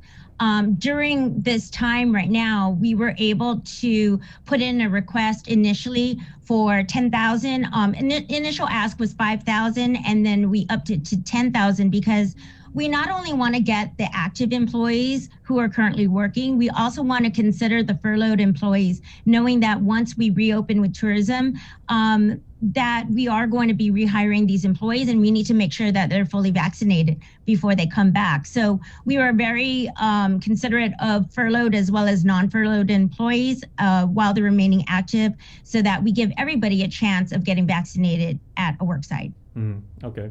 And Josh, I know, and Josh and Mary, you guys can jump in as you see fit for this one, but this is the latest in a series of informational sessions geared towards the community. There have been some in the past. I know, Mary, you and Dr. Hohen Wen with the American Medical Center had that big presentation you made on the proposed strategy for private sector vaccinations, and there's also been a similar forum for the island's human resources professionals. For people that are interested in this one today, what type of information will they be able to take away if they've attended one or more of these already?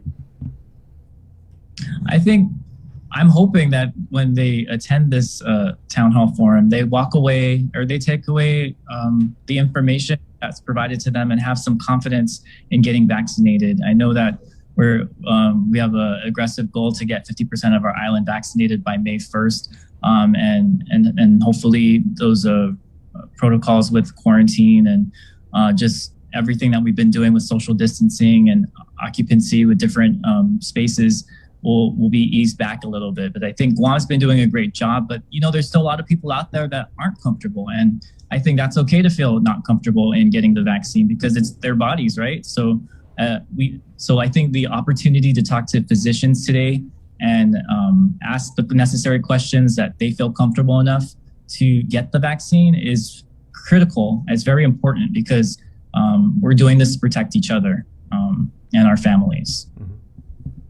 Yeah, I think that, last week we had our membership meetings, both hotel and restaurants, and we already shared our toolkits that we downloaded from the CDC website. So we've already provided all the supplemental materials to our employer groups to start educating the employees.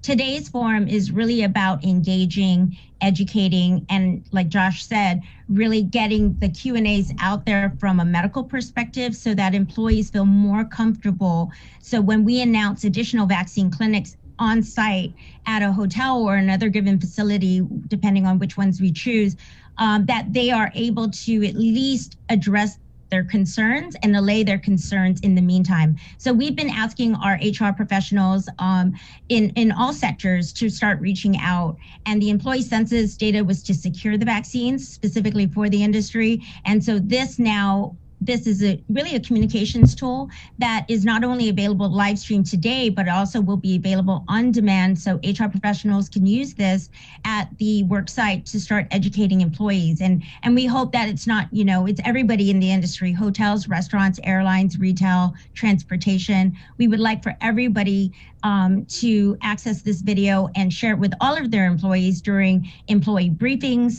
during their messaging, payroll stuffers. There are some handouts like even FAQs for employees. And so there are a lot of things available that we're hoping that they will use to engage and educate the employees so that we can reach 100% of vaccinations for employees. Something interesting that we learned during the employee census was depending on which company, the range was between 60 to 85% of how many employees would be interested in getting vaccine. So to Josh's earlier point, there's still, 15 to 40% of people who are still unsure if they're going to get it. So we're hoping that the doctors we have here, and I would really like to recognize Colonel Cruz and his team with the Army National Guard and Lieutenant St. Nicholas, they've provided the resources today to get access to these doctors so that we can have them readily available to answer these questions.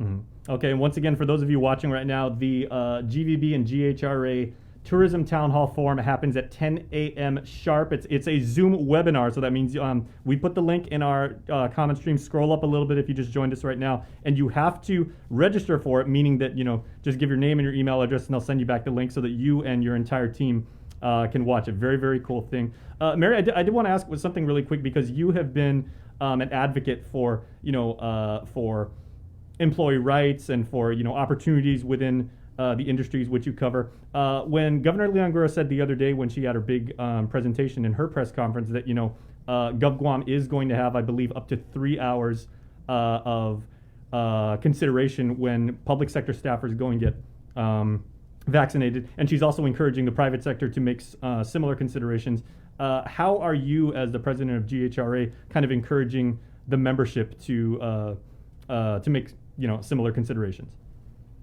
Yeah, again, it's an employer decision, but we always encourage everybody, whether it's getting vaccinated at work. A lot of them, they get these. This is for free, by the way, the vaccinations. We're not, nobody's charging for this. So a lot of times employers do pay for their employees to go get their work vaccines if it's while on duty. And so that's the whole point of bringing it on site, is so that we can help improve productivity, make it efficient, convenient, and employers can send them down either as a group through their shuttle services or transportation that they have on site at their businesses, so that it's much easier for employees to get vaccinated. And just so you know, we were able to get employees in and out within 10 to 15 minutes. Because it's by appointment slots. And so we plan to register them in bulk by employer group so that it's a lot more efficient when they get down to the worksite vaccination clinic. Well, it seems like the unofficial theme for this morning's presentation will be efficiency. And we appreciate both the GHRA and GVB for shining light on it. We know you guys got about 24 minutes, so we're going to let you guys go and catch your breath and get ready for the 10 a.m. webinar. Thank you so much, Chris, Sabrina, and Jason. Take care. Right. Thanks a lot, guys. We'll see you in a bit. Okay, that's again, GVB and GHRA are holding that webinar. It's going to be free for the community, regardless of which. You can be public sector, private sector, contractor, even military. So please make sure to check us out in our comment stream and register for that, because you just have to give your name and email address. Once again, it's a Zoom webinar. So once you do register for that, they'll send you back the link, and then you and your team can participate and avail of the information to be presented there. All right. And we are going to show you a special presentation right now as part of KUM's commitment to our culture and our rich heritage. It is Mes Tomorrow, of course, throughout the month of March, and we have a very special presentation as part of our masterclass series. We're going to show you our good friend Tomas Torres, and he is teaching you the traditional way of weaving, and today he's going to make a hot pot holder. So get your notebooks out, take some notes, because this is a very interactive and fun session. Mes Tomorrow Masterclass Series. Mes Tomorrow Masterclass Series is brought to you by Punta Dos Amantes. Half a day and hello. My name is Tomas Torres. I am from the beautiful village of Zotnia, now residing in Jigo. Today for Mes Tomorrow's Masterclass, I'm going to teach you guys and show you how to weave a pot holder. As you see here, with the pot holder, you can do a lot of things. It's actually the foundation of how to start off a hat. All right. With the coconut leaves, it's always good to try and not cut the young coconut trees. You'll want to give it at least 3 to 5 years before you start cutting it, so at least the roots on the trees, they're strong enough to reproduce faster. For my case, I would think. Now, to make the pot holder, first you gotta set up the leaf, right, and give a little measurement. So let's try about that's the right circle there. Fold that there, get a measurement. Now you want to start off from this tip right here of the leaf, right, and measure back like so. And then find your ending point here. Then we're gonna take this knife and we're gonna cut it from the inside here down.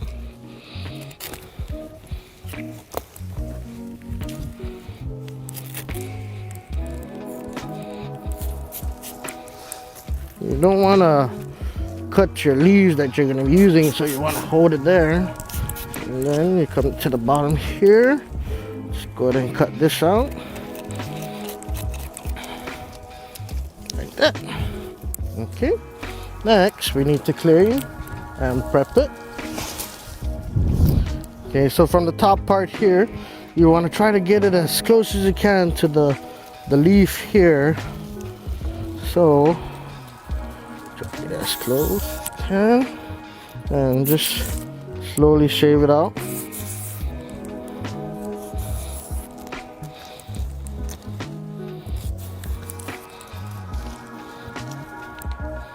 To where you get it really pliable and flimsy.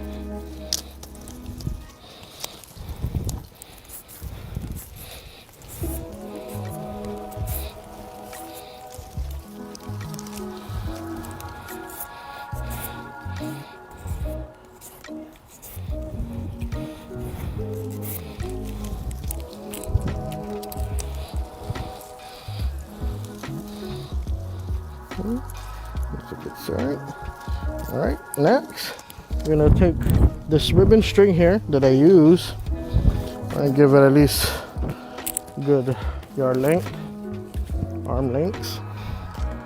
Just cut it there. And then to secure it first, we need to tie the string here at the edge. What I usually do is I go around twice.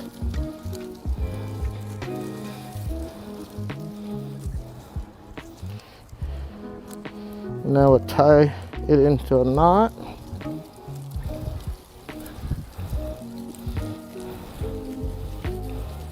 And tie one more time.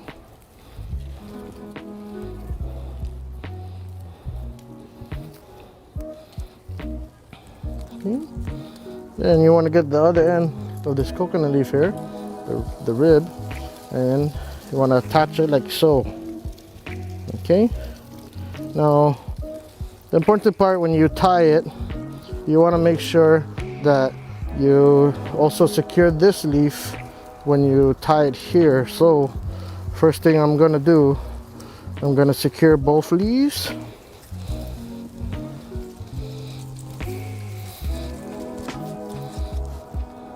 At least 3 times. Then I'm going to go around this side of the leaf, just the inside part, at least twice.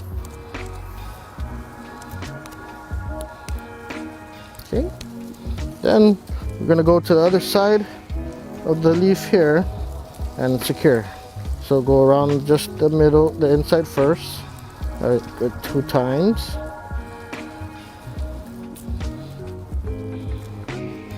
Let's go one more. Okay. Then come around again and just continue locking the string so that the leaf won't come out. after it dries.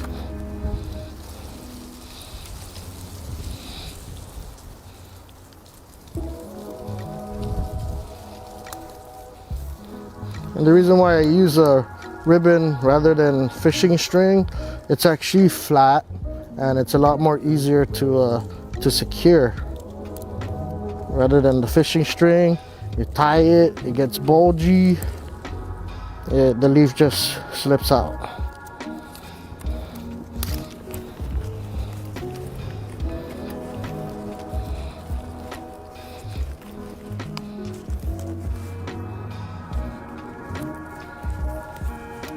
Okay, let me just cut off this excess string here.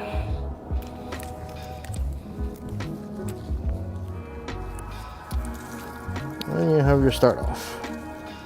Okay, next we're gonna work with the new hook facing downwards like this.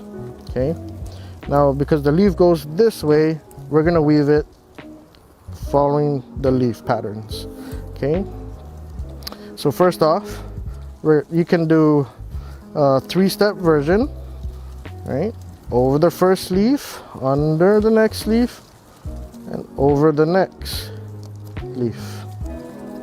Okay.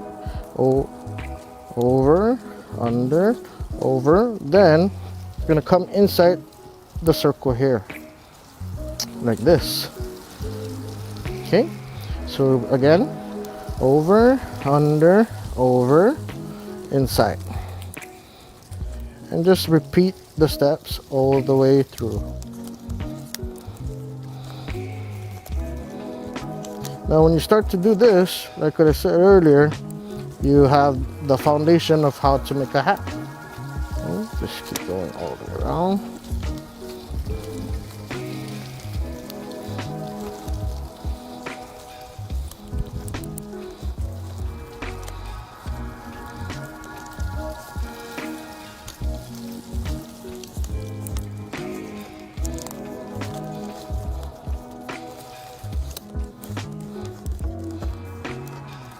Just repeat the steps all the way through, and then when you come to the end, it's going to be a little bit tricky because you pretty much ran out of leaves, but you gotta close it to lock it in.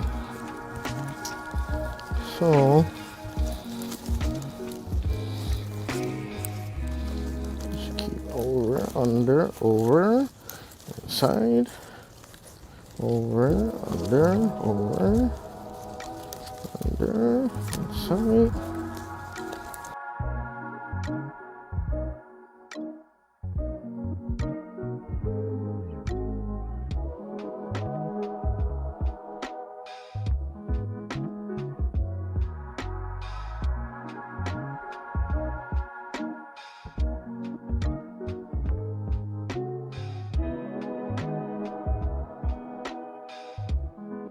We already set the circle. Now I'm just making the circle more tighter by pulling it one of the leaves one at a time, all the way around. And all depending on how the leaves are, some could be a little bit fatter than the others. Some people usually like strip it down to try to make it the same size, but even with that, when you strip them down, you don't want to strip too much because the spacings would kind of throw it off, make it look a little bit funky. So for now, we're just gonna tighten it all the way.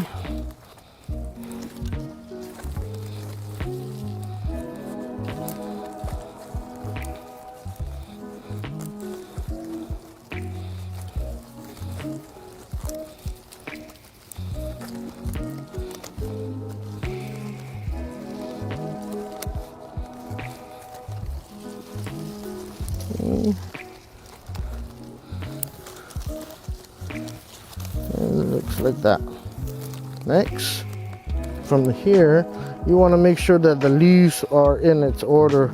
So we're gonna try to go set it up here. Make sure that's not crisscrossing over the next leaf. Okay, now that you got your circle here, you're gonna start again from the top. So to close this hole now, you want to get half of the leaves. So let's see, 1, 2, 3, 4, 5, 6, 7, 8, 9. Let's try 9 leaves. That's it. 1, 2, 3, 4, 5, 6, 7, 8, 9. Oh, still have more. So we have 10, 11. So we're gonna do 11 leaves, right? It's half of the leaves. All right. Now you're gonna try to give it slack like this, and you're gonna take the, how do I say this? The first leaf here and the back side, right? First leaf here, and then we're gonna go over all these leaves that I have in my hand to the very first one here again, and go over the second leaf, under the first leaf, and up. Okay, then again go to the other side, look for the second leaf, okay, second leaf, and then continue to the next leaf. So over the third leaf, under the second leaf, and over like this. So pretty much this is how you actually start up making a hat. But rather than making a bowl, we're gonna make it flat to make a hot pot.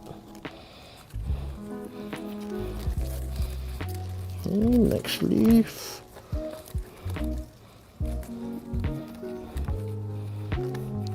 Over fourth leaf, under the third, and pull. So you want to try to keep pulling these because they might just slip out. Next one, just follow through.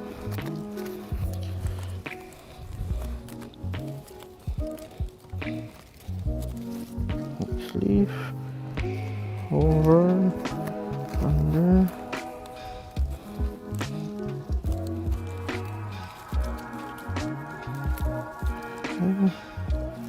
Next leaf, over and under.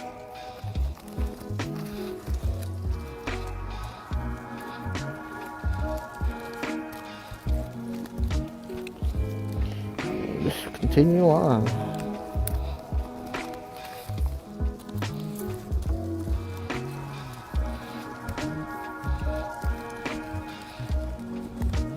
Till you run out of leaf.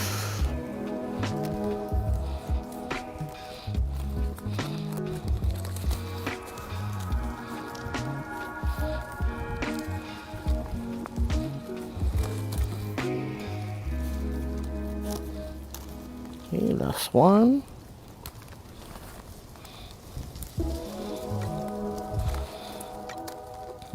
Okay. Now we're gonna use the leaves that are in my hand and take it out one leaf at a time, and just follow and continue on as how you started weaving the first set of leaves. So take the leaf here, over, under, come out. Try not to make this leaf here run away, because this is the other leaf here. Next one, next leaf. Let's continue on.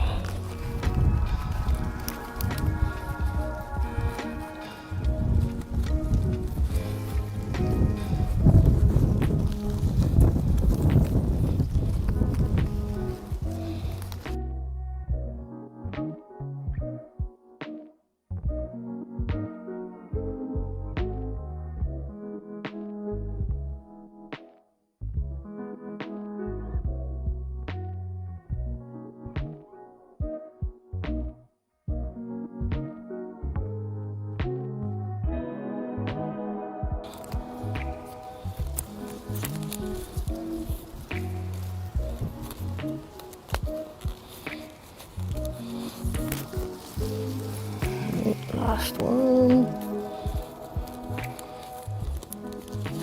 And we're good. So now we're gonna push this and try to pull as you push to flatten the leaves.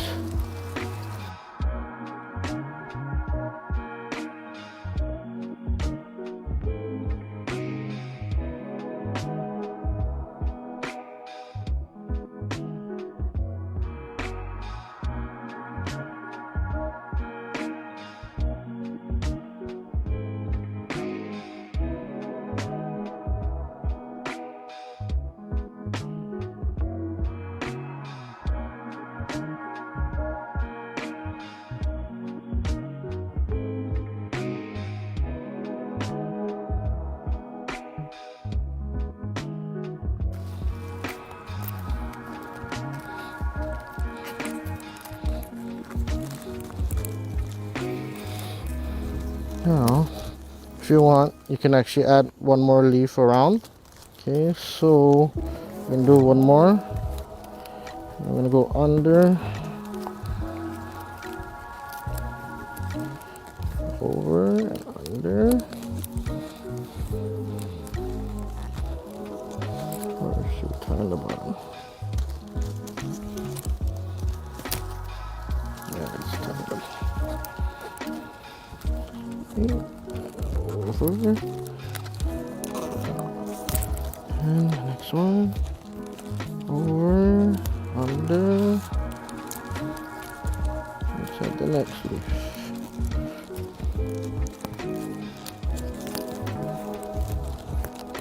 Okay. Over. Under.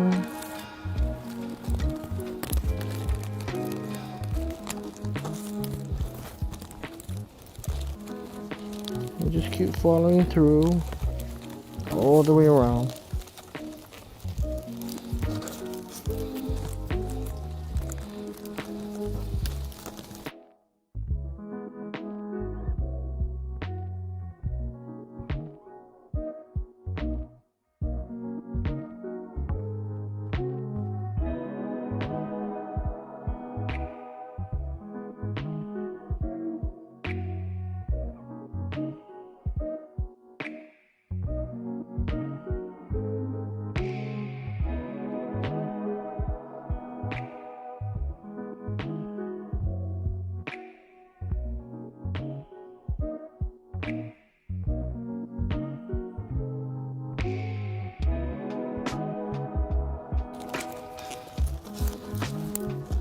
When you're weaving, you really gotta have a lot of patience because it does take a lot of time. You don't want to rush, because you rush, you pull it too hard, the leaf might break and you might have to end up starting all over again. Okay, let's see. Now to finish it off, we're gonna lock it just by twisting the leaves and get the next leaf. We're gonna wrap over, inside, and pull. Wrap the leaves again.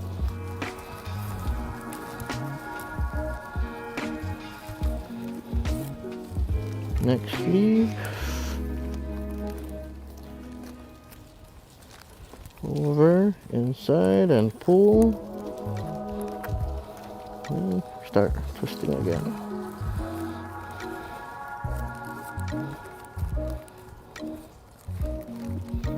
Over, inside, pull. Over, inside, pull. And then same thing again. Take the leaf over the center here, pull, make it tight, wrap around again to get to the next leaf.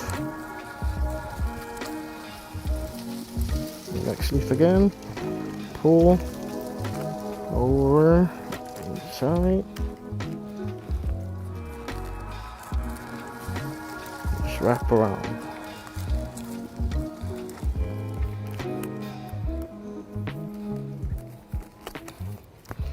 just continue on till you get to the end.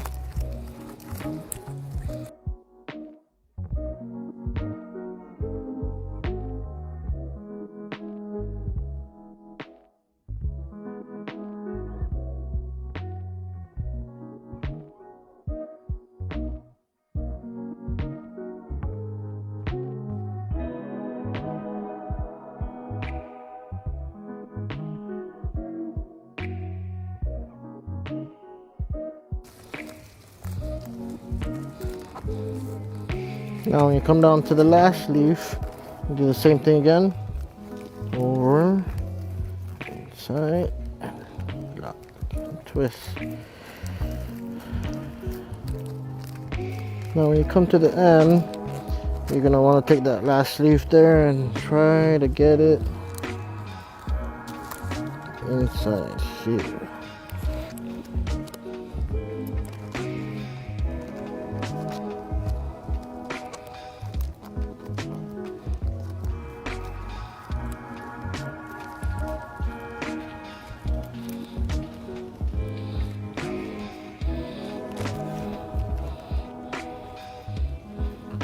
And then try to make it slip through.